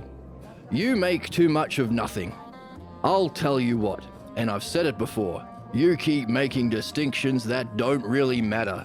You can spin your web of words and bait your hook with distinctions between differences, but for all that, you're not gonna catch anything. Because it may be fun splitting hairs over these kinds of things, but in the end, these distinctions don't really matter. That's why. Are you really arguing that differences don't make a difference? Ooh. Snap, he was just owned. You're a little bitch-ass baby. He's just owned like a little bitch-ass baby. So what have we been doing? We have been making comparisons, looking at the samenesses and differences between the two things we're here to do as human beings. We're making distinctions between the differences between somebody operating from beliefs, art of imitation, and someone operating through understanding, the true art of expertise. In doing so, we're illuminating the nature of our problems and the nature of human excellence and our own excellence we are here to achieve. should we be on the quest?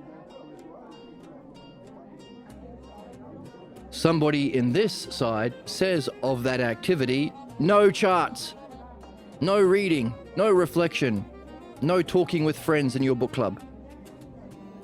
Don't make distinctions, because then you would have to make a distinction that my parents weren't at all knowing and loving as they claimed to be. You'd have to make distinctions that my preacher or minister or pastor didn't know shit about God when he claimed to be. You'd have to make distinction that my president doesn't know anything about anything except for doing harm and grifting people. In other words, it's the believers that don't want you to use your mind to judge.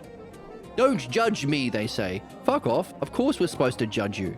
I'll judge whether or not you're well fed or you might need a sandwich. Whether or not you're past your bedtime. Whether or not you've drunk. I will judge whether or not you've had too much alcohol to drive a car.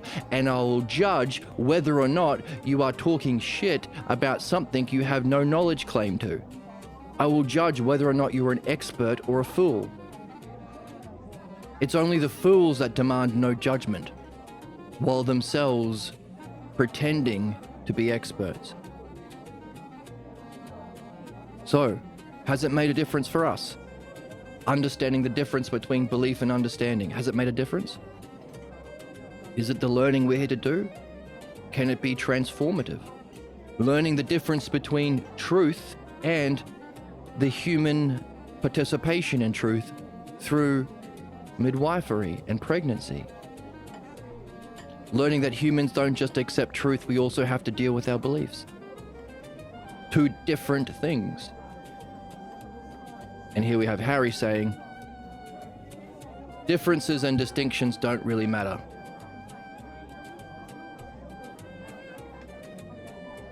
And so Joseph says, are you saying that differences don't make a difference?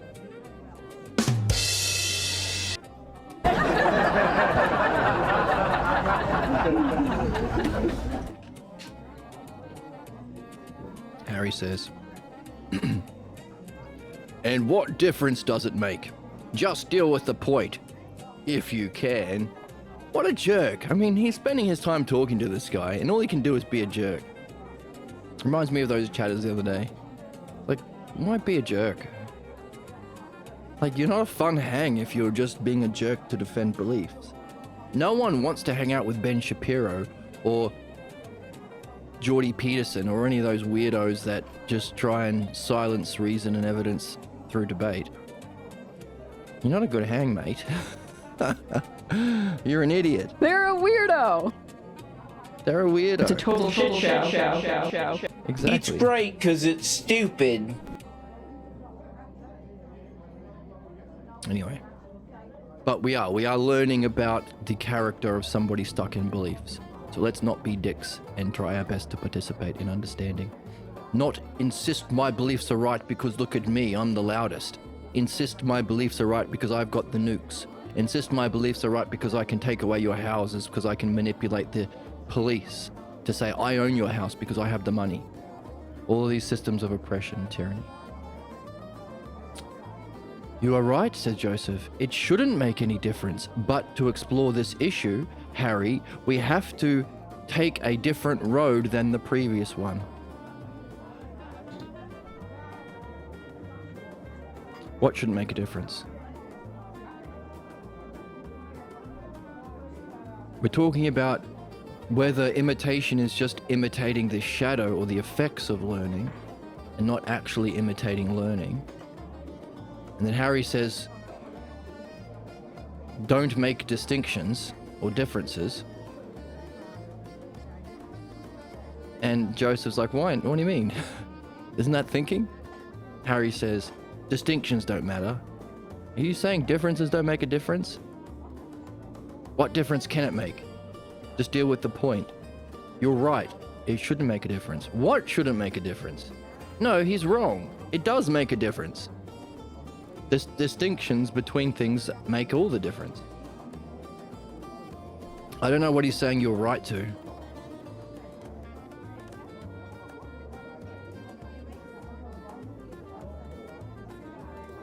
I don't know what he's saying there.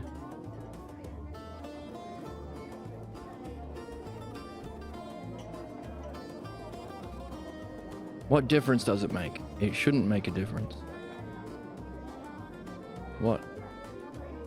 Okay, let's keep reading.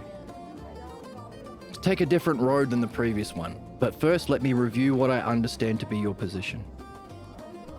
Do you mean that when one has to choose between someone who knows and someone who imitates the one who knows, there is no circumstance or action in which you would prefer the knower over the imitator? Is that right? And further, are you saying that the difference between the two makes no difference? Have I grasped your position? Now, this is interesting, because in our conversation earlier, a couple episodes ago, we were creating scenarios where differences do make a difference. For example, our chatter said everything is just relative to opinion. And we said, well, what if there was a circumstance or action? Let's say you needed to get to work and you didn't know where your car was parked. Oh no, let's give it a different one. Let's say someone said, it's my opinion that your girlfriend is my girlfriend actually. Is that true? Would you let your girlfriend sleep with that person because it was his opinion? In other words, we tried to create a circumstance or an action that would actually matter to him so he could be honest about his position. But then his reaction was to be even more dishonest and say, well, I would shoot him in the face with my gun because I've got freedom. So, kind of baby brain. But what Joseph is doing here is starting with the principle first.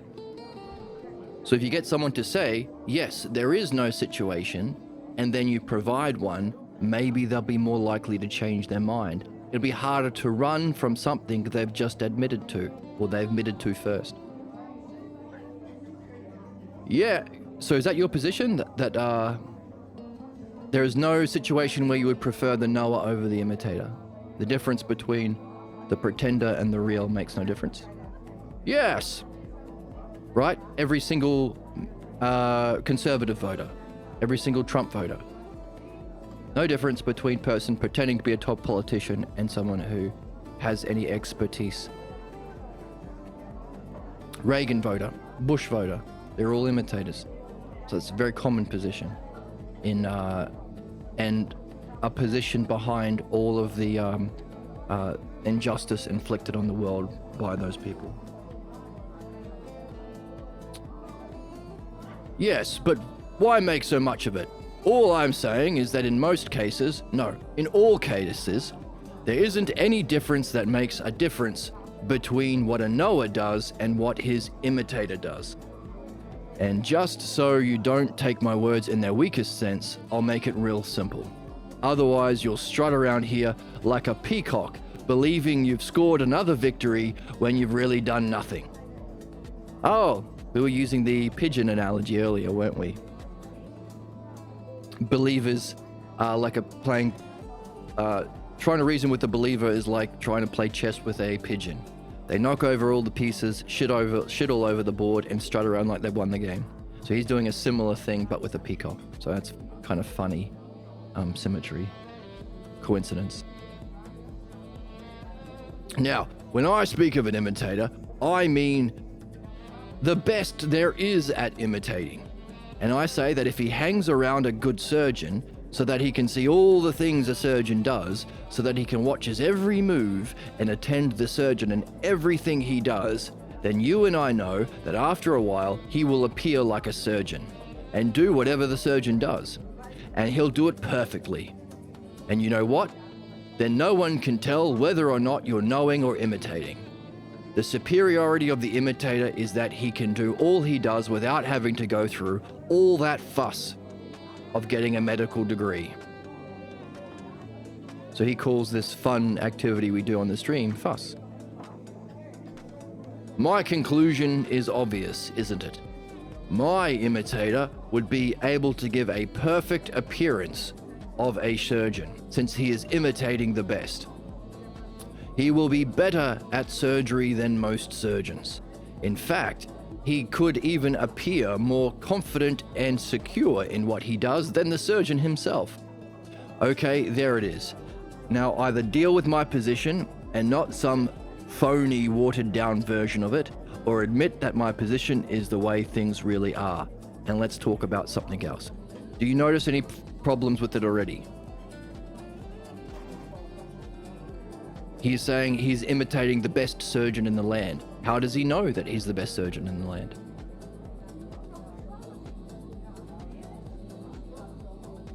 How long would he have to watch him do things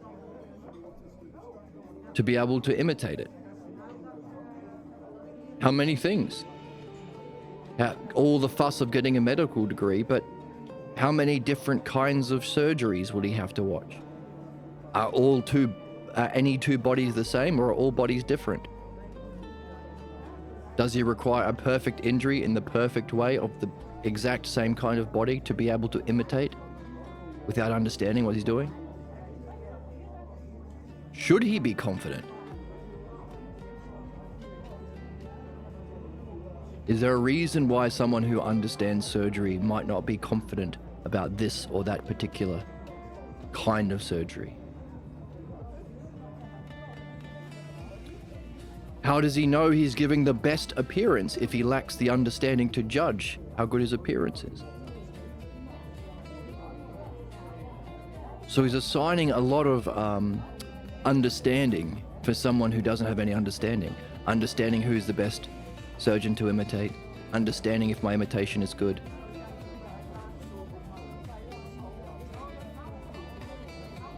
Guessing that it's worth appearing confident. Understanding how many imitations you'd have to see, how many activities you'd have to see to have nailed it down. So, he's setting this is called a steel man argument. Now, straw man is when you paint the argument in a easy to knock down way, but he's steel manning his argument. Imagine a perfect imitator of the perfect surgeon doing perfect imitation. Better than all the other surgeons in the land. So let's see what Joseph does with this. Interesting? Fun? Are you having fun? They're secretly turned on by it. Are you secretly turned on by it? I'm eating the testicles of this bull, and I'm eating it raw. Are you eating a raw bull testicle? I think it's awesome. No, I don't think that's awesome. Joseph, you have made a stronger case, and I admire that. But whether or not it is a better case, we will have to see. But notice, if he's just made a stronger appearing case, does that make it right? So this is a really clever thing that Joseph is doing. He's saying, okay, if you say appearing confident is the same thing as being a better surgeon, you have certainly made a strong appearing case. So using your metric, we would say you've won. Using the appearance is truth metric, you would have won. But we're not going to do that. Notice, we are doing the very thing that his position doesn't want to have been doesn't want to do. We're not going to say whether or not it appears stronger. We are going to see whether or not it is better. So we'll have to do some thinking and judging and reasoning that the imitator can't do and doesn't want us to do. So isn't it cool that he's framing this very dialogue within the context of the issue that we're discussing? Demonstrating what we're defining. Isn't that cool? I think it's cool. I have a sickness for the thickness. The more holes, the better. There's more. Oh, very handsome Very and or handsome pretty. man or pretty. Yes, there's a very handsome man or pretty argument. And Harry, I am glad you are staying in the discussion because I am interested in exploring it. So we are giving some flowers. As we saw a couple episodes ago, those chatters, they're not back. One person claimed to have been following for years, but hasn't read any of this book, hasn't seen any of these episodes. And they're not back. We spent time talking to them, in a meaningful way that could help them.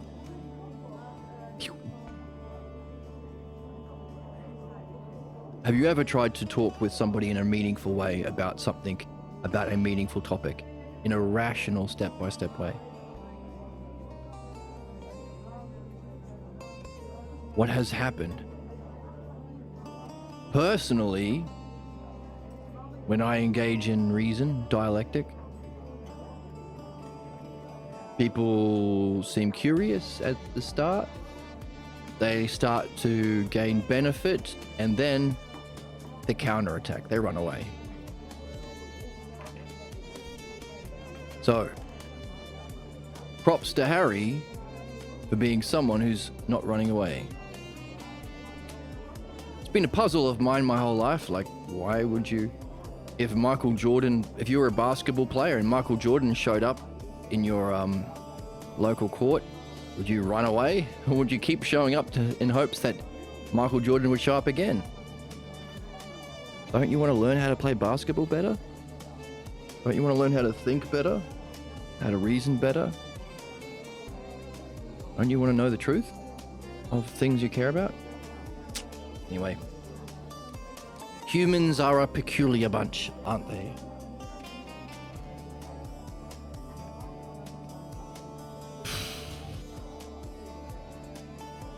So, flowers to Harry for staying in the conversation. Because we are interested in exploring it too. And Harry says, I'm just as interested. I'm the best at being interested, says Harry. Now then, says Joseph, as I understand it, you also believe that the perfect imitator, by imitating a perfect surgeon, will perform surgery better than less skilled surgeons. But for all that, you hold, do you not, that it is likely he will not be a better surgeon than the one he imitates, even though he may appear better. So we're assuming a perfect surgeon, and we're assuming a perfect imitator. He will not be better than the one he imitates, right?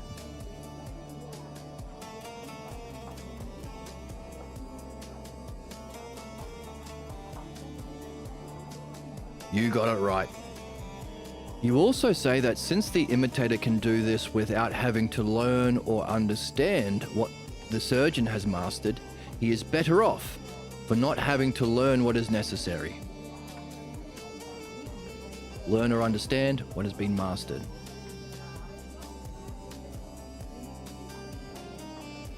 That's right on, says Harry.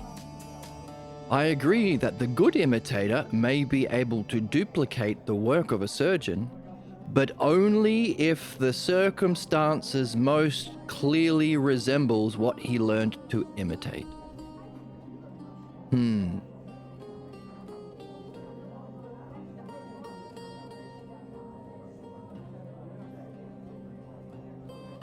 How's that? Well, wouldn't you say that the imitator does his best in circumstances that most closely resemble those which he learned to copy or imitate?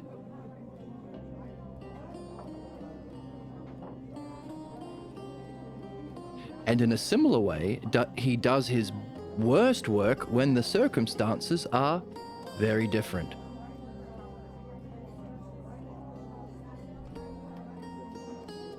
I like that too.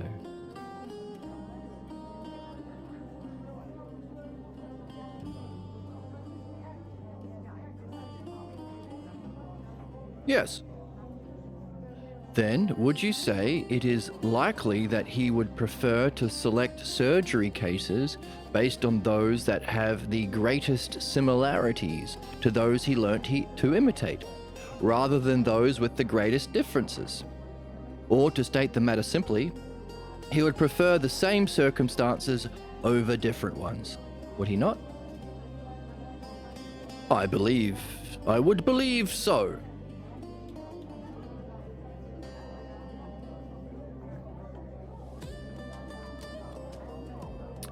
Let me ask you, Harry, does the surgeon encounter patients who are anatomically the same inside and out, I mean, do surgeons become familiar with a wide range of cases where abnormalities among patients is the rule rather than the exception? I don't mean to be complex about this matter, but don't you think that the surgeon who has the most surgical experiences will also encounter the most different anatomical differences among patients?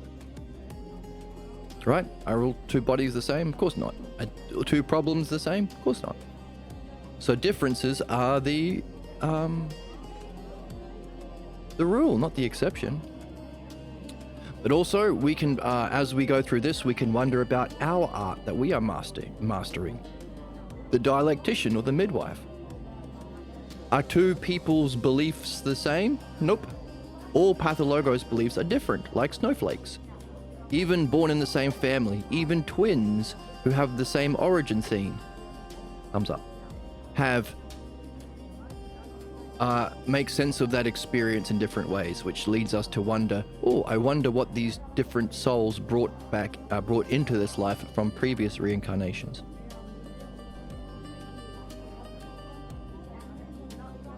So, learning seems to involve nailing down the principles on the board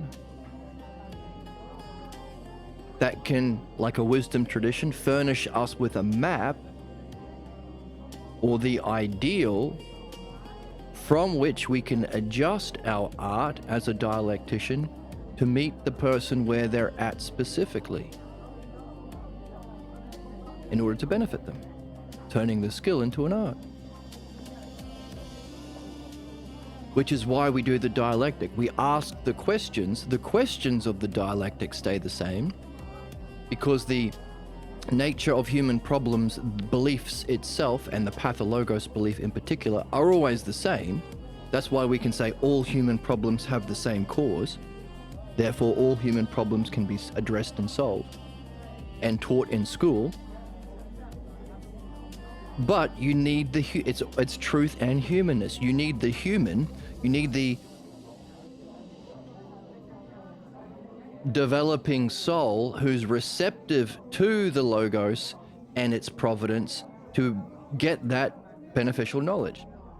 So we ask questions and we listen to the language that the person gives us.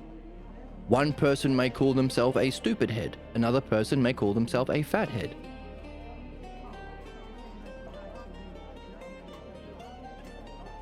So while the dialectic is the structure of the logos, when addressing somebody's problem, they furnish the particulars. So you can't do it through imitation. You have to learn. So all of the things we've been learning about how to read this book, I've been encouraging you to apply to your dreams, because that takes it from imitating how we're reading to finding the structure of the dialectic that you can equally apply to a different text. Where is the drama in the dream? Where is the turning point in the dream? Where is the role you're playing in the dream? Where are the states of mind in the dream? Can you map the states of mind from positive and negative in the dream? Was it a success or failure based on the goal in the dream?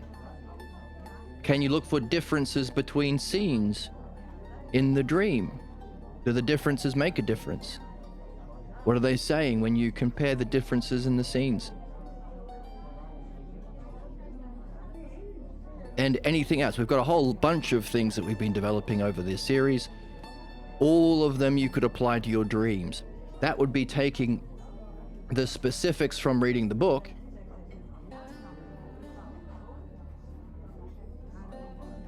to your dream to learn the principles, and then you could apply it to your next dream and your next dream and your next dream. That would be a kind of learning. In other words, you're not just imitating and looking for a book written the same way this book's written. So, hopefully you've been doing that, and hopefully you're having fun, and even more hopefully you've found someone to explore dreams with. Because as we are exploring this book together with you all. So,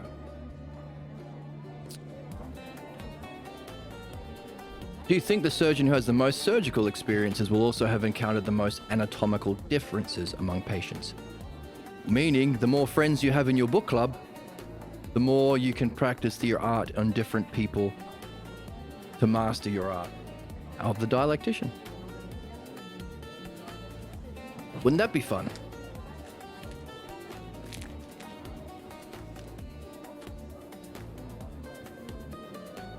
If you don't know, now you know. They're secretly turned on by. Personality max. They're like a goon. They're a gooner. Duopoggers. Okay, so wouldn't the surgeon with the most surgical experiences encounter the most differences among patients? Harry says, perhaps. Perhaps! Says Joseph, consider, wouldn't your most excellent of surgeons, the one that your imitator imitates, have vast experience and understand a variety of differences? Wouldn't he have to confront and deal with a variety of anatomical differences among his patients? And by that I mean different size, shape, and appearance of the organs, nerves, muscles, and bone structures. And further, must he not also deal with the way these parts function and interrelate with one another, and how they vary from patient to patient? So what's this? A list of terms. Meaning, you could have a look at this paragraph and take all of those terms, size, shape, appearance, organs, nerves, muscles, bone structures, and wonder, or have a little exercise, if you can find equivalents for the psyche. Remember, we're using surgeon as an analogy for psyche, or the doctor of the psyche, the guru, the Hellenic, the Platonic philosopher, the lover of understanding, Philodianoia, the dialectician. The human art we're here to master. Fun game? Even better if you can find all of those terms in the text. That's called allegory. When you find a metaphor in the text that can be solved within the text, or each of its corresponding terms can be found within the text. And the example given earlier in the text was the Republic. In the cave analogy at the beginning of Book 7 of the Balboa translation, because you need the actual right words, any one of those, all of the terms given in the allegory of the cave and the upper world, can you find it in the text itself? That's allegory. So could this be an allegory? So, must he find all of these different shapes, sizes, appearances, organs, nerves, muscles, and bone structures? And further, must he not also deal with the way these parts interact, function? So the way we've got the parts, how they function, and how they interrelate with one another, and how they vary from patient to patient. Yes. Again, would you say that the surgeon would be better able to detect the significance of these differences he encounters among his cases, both when they appear significant and insignificant? So, judge the significance of these differences. Is it a difference that's significant? The heart is on the wrong side of the body.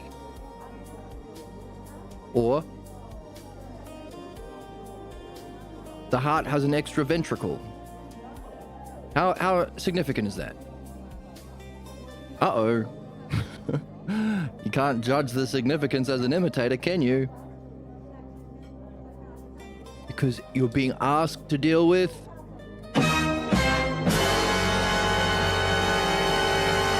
differences. My head is quite large and filled with secrets. The expert's head is large and filled with secrets. Differences, because imitators deal with sameness. I've never seen a heart over here. So what are you going to do? Is it significant that your heart's on the other side of your chest? Oh, I've never... well, maybe. Better get that perfect surgeon in here again. So, by the way, they might appear significant or insignificant. Does that make them actually significant or insignificant? We play this sound. We definitely are not born with a... No, this one.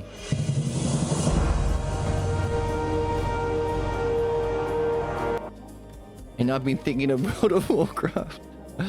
I used to play that game. I used to love that game. I haven't played it in years. There's something about reading this book makes me want to play that game again.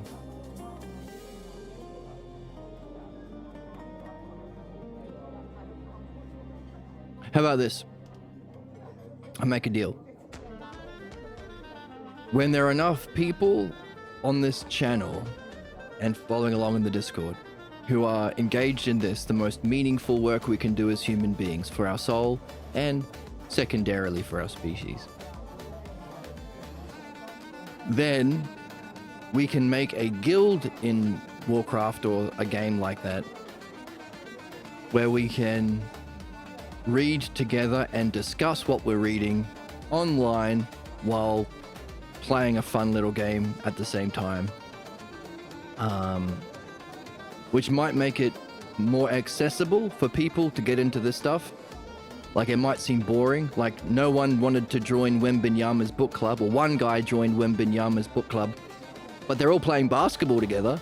They're all talking and joking and having fun together while they play basketball. So maybe that's what I'll do. If enough people are interested in reading this or any of the other books we mentioned, then we can quest on the World of Warcraft servers or whatever as friends in a group while discussing these ideas and killing orcs or murlocs.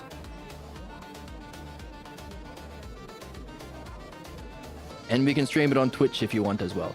There you go. It's a win-win. Win.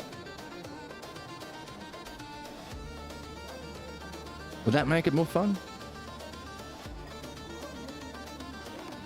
Might make it more accessible to people.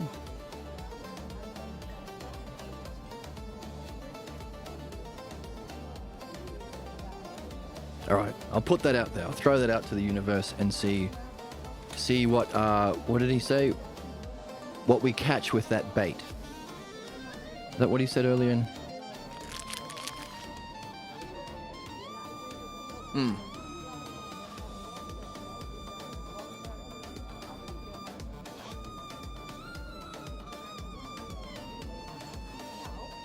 We will bait our hook with the allure of the World of Warcraft, the most addictive World of Warcraft. But it'll be fun if we are also doing something meaningful at the same time. So there we go. So would the imitator or would the surgeon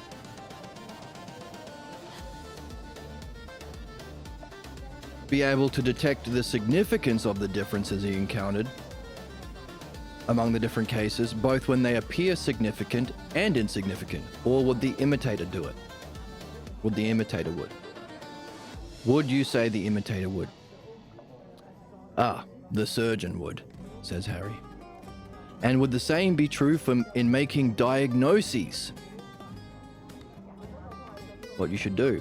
And recommendations for the post-operative care. For surely in these cases, in these areas of his practice, the surgeon also confronts differences. Does he not? And further, must the surgeon determine the significance of each difference when he decides on what he must say and do? Equally, must his skill extend to those times when he decides against surgery and does nothing because it thinks it's better? So, we're seeing that we can, we've mentioned that there has to be a time for giving birth to our insights about knowledge or our insights about our problems. So sometimes it's better to do nothing because the person still needs to percolate on their question. So, making diagnosis. So you're not just imitating the surgeon, you are diagnosing the cause of the problem. Also, you might be able to imitate the surgery, but without understanding what your surgery is doing, you might not know what happens as a result. So for midwifery, hey, being free of your problems, you might struggle relating to your parents or struggle relating to your Jesus group once you've seen through the nature of the false belief. Or you might be able to reach higher goals that you aren't used to reaching. Or develop deeper relationships you haven't reached before. So it would require some post-operative care in the positive or negative. To do with the positive or negative.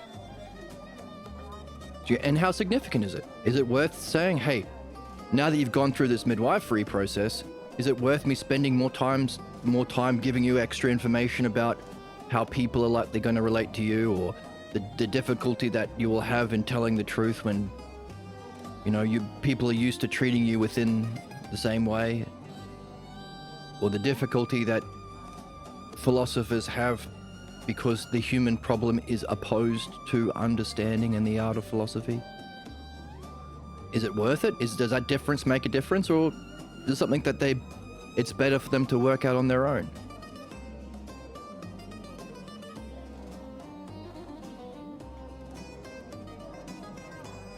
So, as to surgery, so to the dialectician.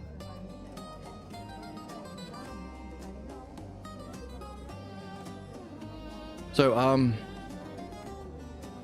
hey, the surgeon has to make diagnoses, recommendations for post-op care, and in these areas he has to confront differences, whether or not different for different people. What's the significance of these differences? Is it boilerplate? Can he just give them, so you've just had a vasectomy? Give him that pamphlet? And the differences don't really make a difference in that situation. And what must he say or do with that person? Follow up? Tell him some things he has to be aware of? And maybe it's not good to give surgery at certain times. So must his skill extend even to those times when he decides against surgery and does nothing? In other words, he can do all these other things even though he hasn't done surgery. But the imitator can only do the surgery part. What about the diagnosis? What about the post-op care? What about all these other things that he has to be aware of before and after?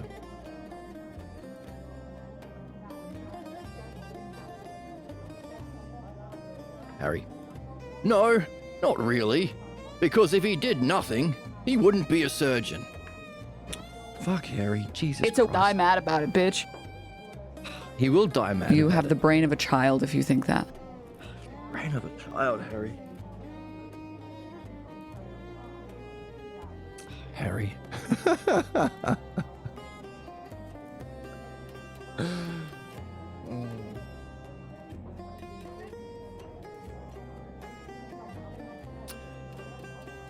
It's such a good book. It's so brilliant. He paints.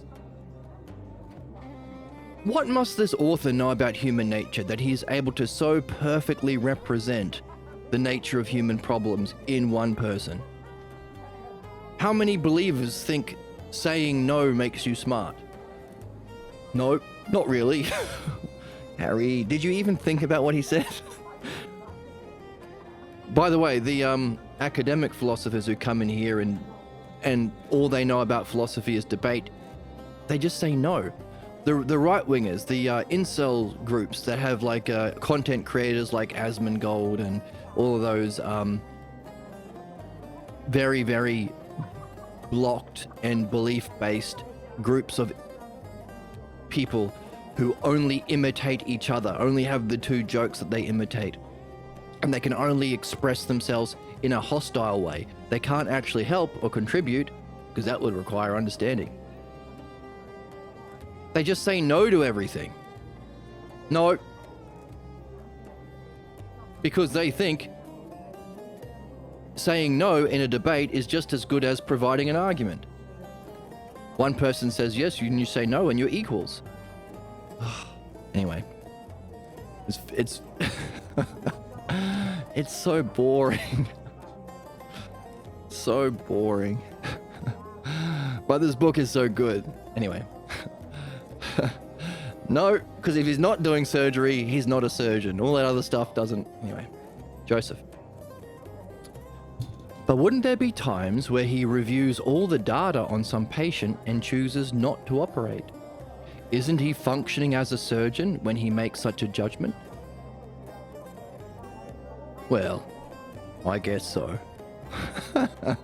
So Joseph, keeping his cool and less frustrated than me. Lucky for Harry. And when he chooses not to perform surgery in a particular case, isn't he deciding... Wait, we're looking for words that are to do with expertise, judgment words. Because as a dialectician, it's not about throwing arguments of debate like a fascist right-winger. It's about judging the answers you get, judging the questions that you give, judging where the argument is and where the person is relative to their development. That's expertise, all these judgment things. So there's a review of all the data on a patient. There's a choice whether or not to do the thing, which is a judgment. So what's the equivalent for a dialectician or midwife? So when he chooses not to perform surgery in a particular case, isn't he deciding that this case differs from those others that require surgery? So here too, he confronts difference. Do we have to decide whether the person we're talking to is legitimate? Are they a troll? Are they a debate bro? Are they a bot? We have bots on this channel. We have more bots than we have chatters on the internet now. Is it worth wasting our time talking to them? We have clip chimpers, believers who think that their whole life's purpose is to fight under the banner of their belief. And what can belief do? Not cure a patient, but kill patients. So they're looking for an opportunity to be a savage, be a sadist, to do punishment. So they'll ask questions not because they want the answer, but they're looking for you to make a mistake so they can say, oh, you made a mistake. Now I can beat you into submission.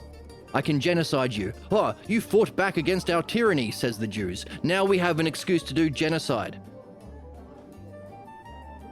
You fought back against our capitalist imperialism. You're a terrorist. Now we have an excuse to genocide you even further, says the Americans, the capitalists, the imperialists. Clip chimping. A teacher who knows nothing about math can spend his day as a substitute teacher in that math class, punishing students for making mistakes. Can't help them learn math. That's the irrationality and absurdity of violence and punishment. The cause of all human bloodshed. At its root, belief, or people appearing to be knowing and all they can do is harm, and they think that's what it means to be a knower.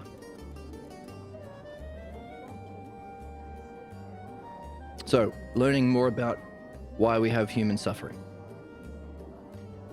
It's because of fucking Harry. It's your fault, Harry. Dude, suck my dick. Yeah, Harry, damn it. They're completely lying. They're completely lying. I hope he can post more Chinese milking type content / material. What? R.M. Brown. Goon.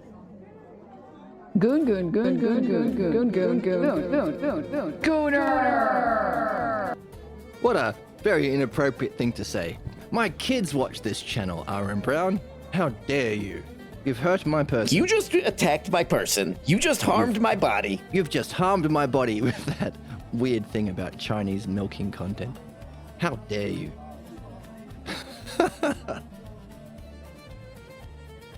This is what happens when you do philosophy by yourself. You go insane. No, you have lots of fun. All right. So, confronting differences. Sometimes you require surgery, some people are different and don't. Yes, I guess you could say that too. Then, do you agree with me when I say that knowing the significance of such differences allows the surgeon to apply his skills in the widest range of cases, both when he performs surgery and when he decides not to? Greater scope. What's our scope as dialecticians? Ideally, to talk to anyone. What does the dream master do? Any intelligent being, even little puppies and doggies, they dream. Being able to, so as we talked about, the intelligible providential nature of reality communicates in all possible ways to all intelligent beings, and the extent to which we participate in that benefit or providence is the extent to which we listen through the dialectic, learn the language. Therefore, the ideal surgeon of the mind or expertise of the mind should be able to talk to anyone at any species, in any time, in any period of history, in any dimension. And if our job is to overcome our personal problems, and to do that we have to learn the art of addressing all problems, and in doing so we escape the chains of our problems and therefore fulfill our function through reincarnating in a world where we either think through beliefs or think through understanding.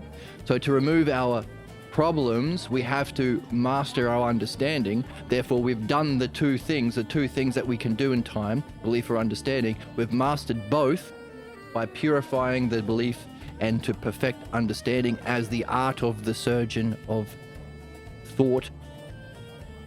We have not only escaped the chains of our problems, but the prison of reincarnation. We've done the two things.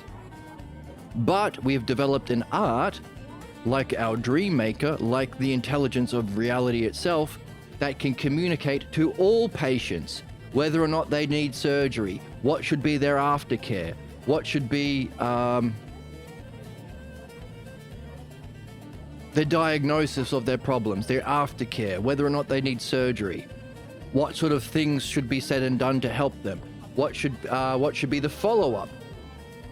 I guess that would be aftercare, wouldn't it?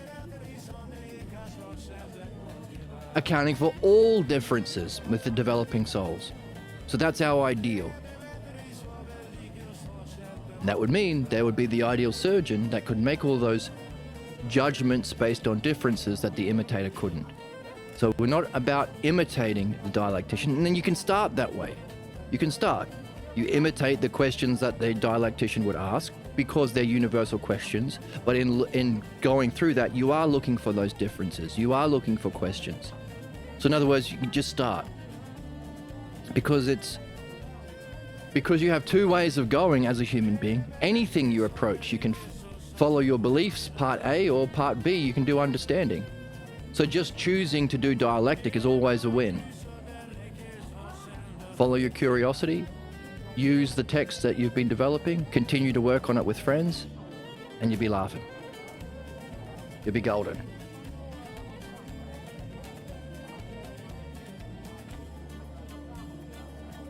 So, knowing the significance of the differences as you learn through that developmental process to become the master surgeon allows the surgeon to apply his skills in the widest range of cases, which again, the ideal will be all intelligent beings, both in this lifetime and beyond, because if we are to escape the cycle of reincarnation, we return to higher levels of existence. Socrates says this in the Phaedo.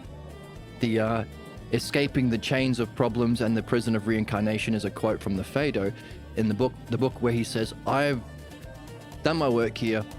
If you're a true philosopher, you'll race to meet me where I am with better people who've completed their work down there. Guides and adventurers, fellow guides and adventurers on a greater journey. Meaning we're returning with an art that should have a scope beyond even this incarnation and this kind of incarnation. Maybe. Only one way to find out. I don't mean die, I mean, well, die before they bury you. The philosophical activity that he mentioned, the practice of philosophy is experiencing it in this lifetime. The contemplative experience. So, check it out.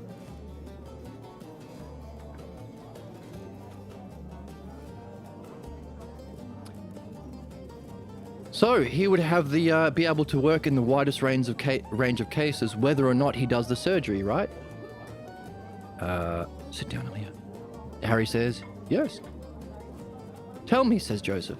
Harry, will the imitator know when to imitate the surgeon if he decides not to operate?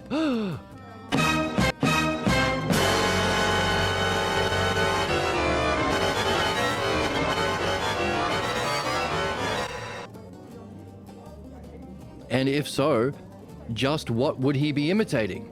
By doing nothing. No! The imitator would only imitate the surgeon's actions, not when he wasn't active. Obviously, he couldn't imitate nothing. You know when nothing is going on. Well then, wouldn't you agree that on the one hand, the success of the surgeon depends upon his ability to appreciate,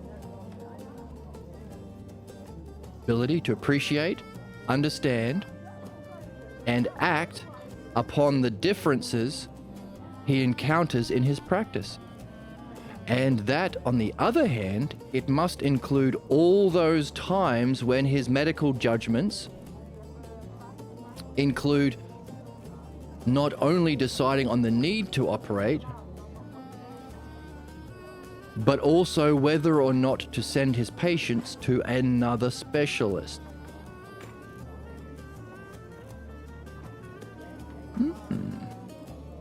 Interesting.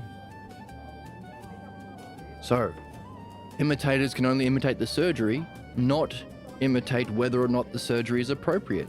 And in the cases where you don't do the surgery, maybe there's someone else who can help you. What's the equivalent for midwifery? Well, if you're in the Theaetetus, you might recognize Socrates say, there is an aspect of my art.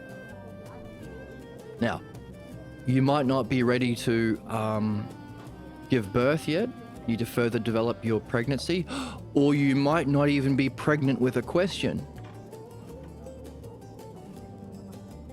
So what have we been reading? Philosophy isn't a one-person game. Therefore, how do you get pregnant? Socrates says this is part of the art that my mother has as well.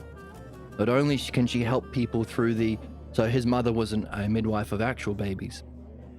Not only can she recognize someone pregnant, help them through the troubles of giving birth, judge whether or not the birth is a good birth or a sick baby, can't survive, but she also has the art of, and I have to whisper this because sometimes people look down on this aspect of the art, matchmaking, to be able to recognize which people, lots of thumbs up for this one, which people would give birth to the higher, will become pregnant and give birth to the highest kinds of ideas.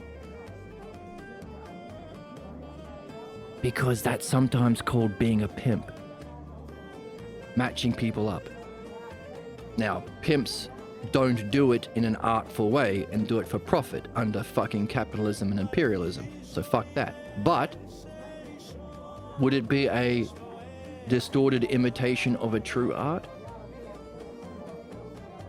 Can you imagine people, certain kinds of people, like Aaliyah and Harry, who never become pregnant in this kind of a way? Can you imagine different kinds of relationships? People who perhaps have a love of understanding, a good head and a good heart, who could develop this kind of pregnancy, develop this kind of art, give birth in this kind of way, give birth to works that could be objects of reflection like this book that could last for thousands of years within humanity, can be an object of reflection and growth and illumination for humans generations to come.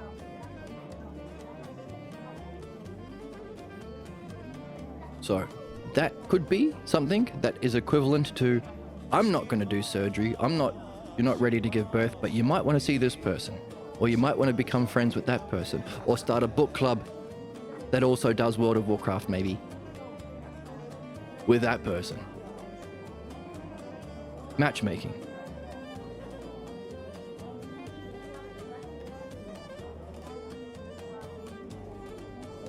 Make sense? Harry. Oh, sure, I guess that follows if you were bound to the logic of it. Oh, Harry. Fucking Harry. Fuck.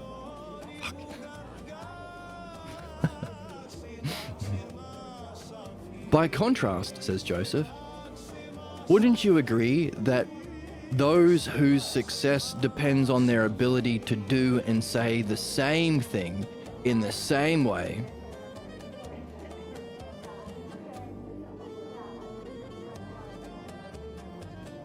to all alike are only able to imitate the smallest part of what the knower knows?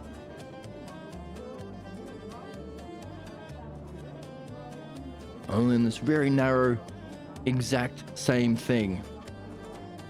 Further, must we not add that he doesn't know when it's appropriate to do the same thing he does so well?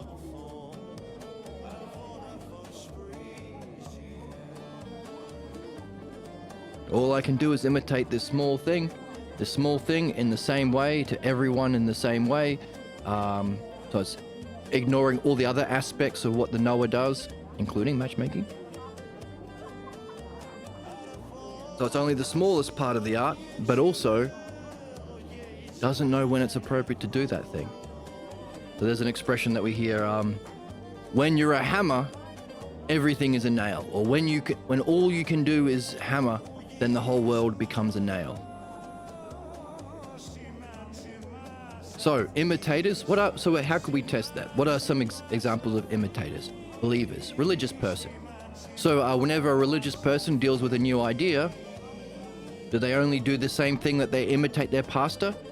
What does their pastor do? Give money to the church and condemn everyone to hell. Rock music, that's new. That's the sound of the devil. Education, those books are the devil. Homosexual curiosity, that's the devil. See? They don't know when or where to apply this one thing they can do, but that's all they can do. Notice, conservatives, dropping bombs and stealing all money, that's all they can do. They can't help, they can't address causes of problems, they can't improve the systems that we are able to do here because we're understanding the nature of human problems and excellence. When you're only a hammer, the whole world becomes a nail. Let me find the exact... Right, so here's the quote. If all you have is a hammer, everything looks like a nail. Often calls Maslow's hammer, or the law of the instrument. Highlights a cognitive bias where people over-rely on familiar skills, tools, or mindsets to solve a problem they encounter. Right, so this is imitation, isn't it? So capitalists, same thing, it's another belief-based group. Oh, people are unionizing, or people can't afford food. What do? Lay off more workers. Murder more union reps. Pollute more of the environment for personal profits in the short term. When all you have, when all you have is a hammer. If all you have is a hammer, everything looks like a nail. So, we are understanding we are understanding that axiom. Is it an axiom? Catchphrase? Idiom. You're an idiom.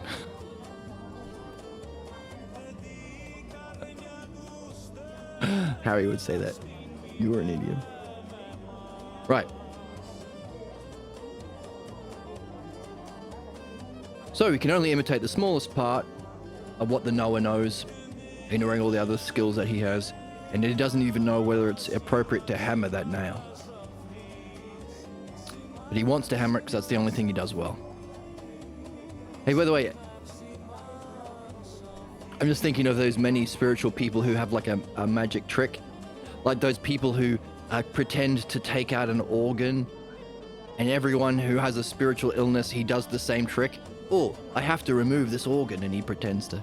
Or I have to manifest a gold piece, or you have to say 10 Hail Marys, says the preacher. I have this problem that you give in confession. I have this problem with X, Y, and Z. Well, here's your solution. Say 10 Hail Marys and give me some money. What? You're just hammering everything like a nail. And, of course, there is a secret... Well, there is a... Hammering everything like a nail as a religious official or priest who has power over others without any knowledge, expertise, or accountability. We don't just mean hammering, we mean a sexual joke. I don't know if you know this, but like weird dudes exist every. Exactly. Freaks. They're freaks. Drop the attitude, man. Never. All right, so he doesn't even know when he should do it. Right, Harry? Yes. I guess so. Is that the answer you want? Only the answer that seems to follow, Harry. Notice, believers are trying to reverse engineer the reasoning that justifies his belief. Dialecticians are not. We are following the logos.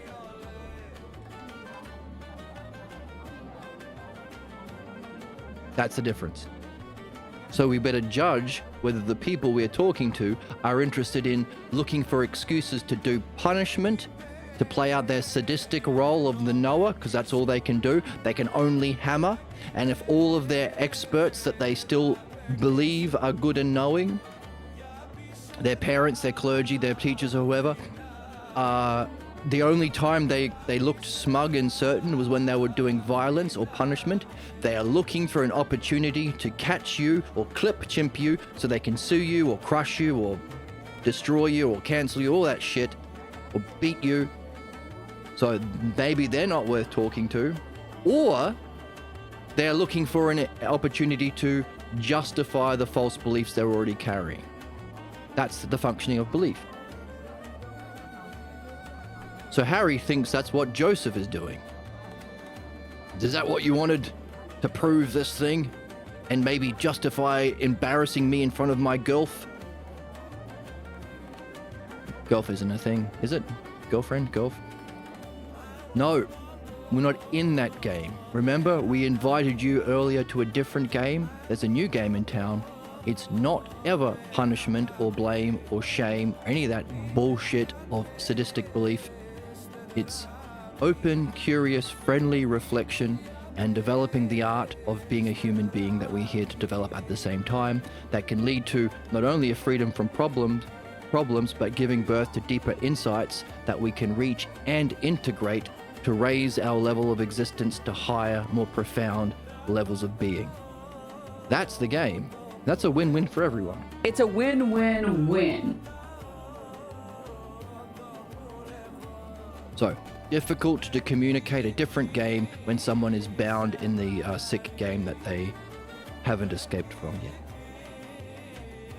So, only the answers that follow, Harry. So what? Where does that get us? Well, we've reached the conclusion that the imitator ignores differences.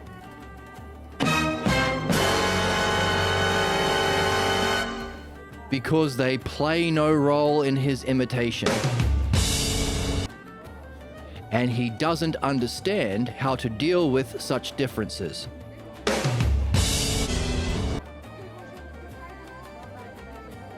Because his only interest is to give the appearance of knowing.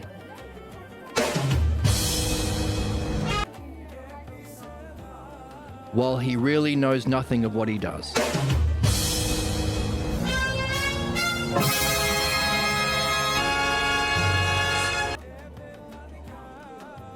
While he really knows nothing of what he does.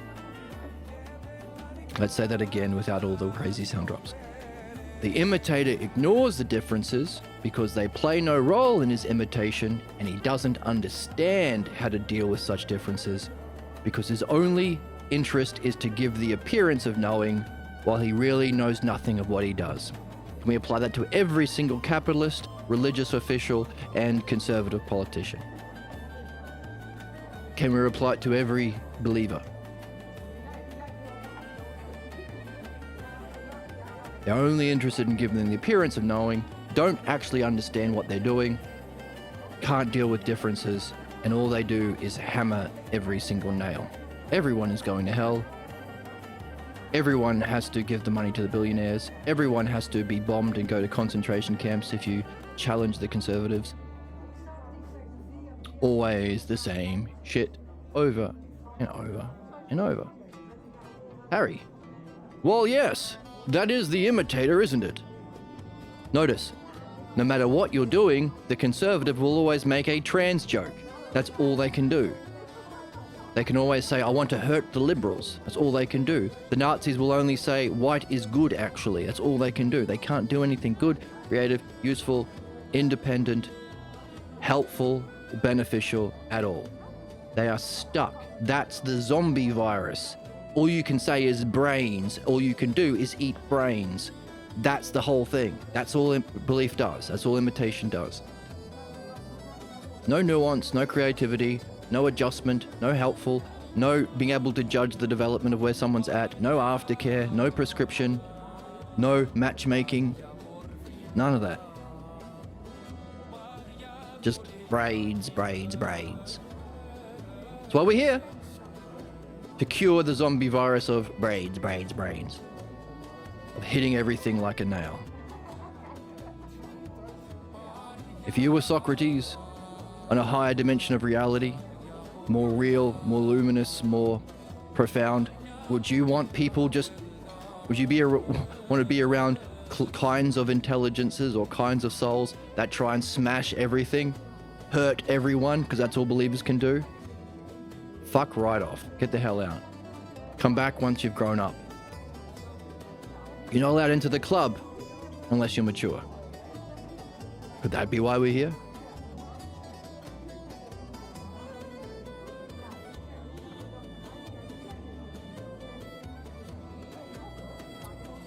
That's what an imitator does, isn't it? And to whom does he appear most successful? Ah, who do these believers trick? To surgeons or to those who are ignorant of medicine? Who does Trump appeal to? Believers or understanders? Who does Netanyahu appeal to? Believers or understanders? Who does Musk and Bezos appeal to? Who do the religious appeal to? You know the answer to that one. To the ignorant, to the believers. That's why our educational system isn't teaching true transformative education. The Platonic philosophy, real thought. Keeps people stupid, and they can't tell the difference between an actual politician who would have to have the art of philosophy and someone like Donald Trump, who is an actor. Who is stupid all the time, who is unjust all the time, who is a cruel, sadistic fuck all the time. Same thing for every religious leader, every crusade, every religious genocide, every capitalist enslaving children at gunpoint for slave labor so they can make an extra $1 so the squiggly line on their graph can go up this quarter. So who do these imitators appear successful to? To experts or those ignorant of medicine? You know the answer to that one. Then say it, numbnuts. Put it into words. Conclude. Aaliyah, jump in and make your grow up hair. As she's been doing. Maybe it's the presence of Aaliyah that's kept Harry in this conversation to begin with. So maybe not a great match for Aaliyah, but maybe useful for Harry. Anyway.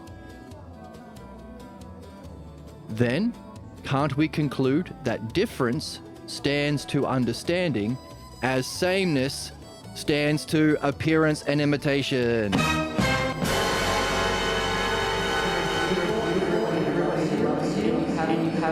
have full breasts and the juiciest ass.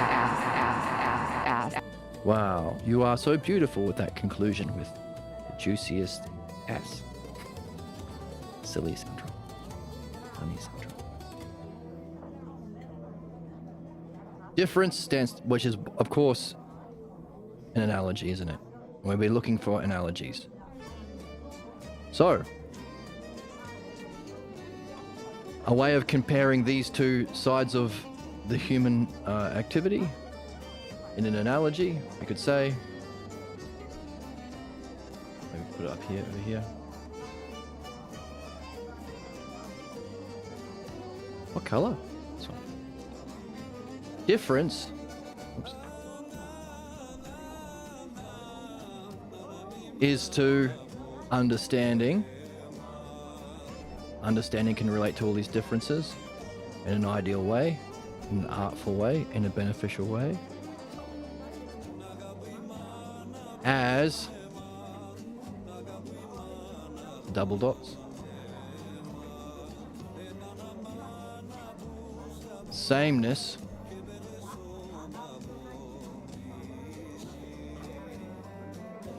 stands to appearance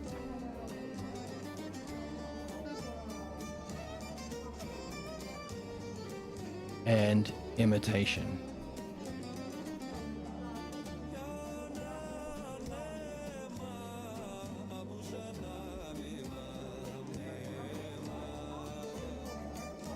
Which is the role of belief. You believe people who appear knower. Any actual teacher doesn't say, hey, believe me, bro. They say, here's how to do the math equation. Anyone appealing to belief or opinions is a fucking con artist, whether they know it or not. Now, we might not say fucking con artist to everyone because we can judge the differences. Those who are only starting to question their teachers and parents, their earliest teachers and ministers. You might not call them a fucking con artist, but someone who might need a bit of a kick in the bum or needs to conclude, ready to give birth, we might use that expression. So we have to use differences in artfully relating. But as a principle, appearance and imitation is the role of grifters. Belief and the root source and cause of all human problems. So maybe we can even extend out this analogy if we wanted to, find more terms. In fact,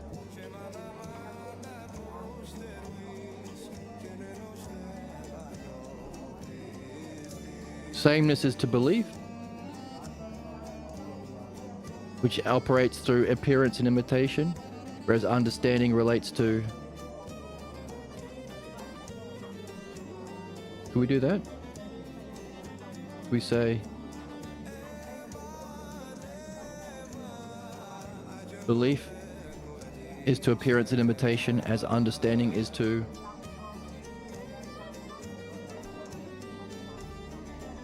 That's for you to do. In other words, can you see a missing term in here? In which case, can you fill out that missing term? As difference is to understanding, so too sameness is to belief, which operates through appearance and imitation. How does understanding operate through? What would that be? Art? Logos? Dialectic? That's for you to wonder about. So, could we conclude, therefore? Difference stands to understanding as sameness stands to appearance and imitation. That seems very simplistic. By the way, once you see it, it's obvious. It is simple to people who see stuff. Well, that may be, says Joseph. But are there any weaknesses in what we have been developing? I'm not sure. Maybe so, maybe not. Maybe he can't make a judgment based on the differences of whether or not it's weak or not. Could be weak, could be not. I can't deal with differences. I am ignorant. I'm a believer. Aaliyah says, let me try. I see another side of it, Joseph. So, that might be a good place to call it for today. So, what a fascinating dialogue. And not only the dialogue, but the dialectician. Isn't it fascinating how Joseph is functioning with someone who is stuck in his problems? May not change his mind, may not deliver him of his sick belief that he thinks he needs, that's preventing him from concluding. Notice he didn't conclude. He said, maybe.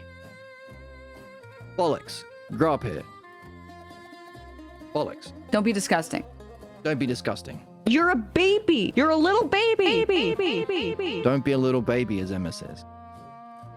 So we still can recognize as a dialectician or midwife, he hasn't been developing a question about his belief sufficient to give birth to that belief, judge it as a sick baby, a fetus that needs to be yetused, a fetused that need to be yetused, aborted. Fuck that up. But we can understand why he's having a difficult time to make that conclusion. Because an argument can't deliver you from your beliefs, so long as you still feel you need those beliefs. You're identifying with it in some way. But we can accept the conclusion. Aaliyah could accept the conclusion, perhaps.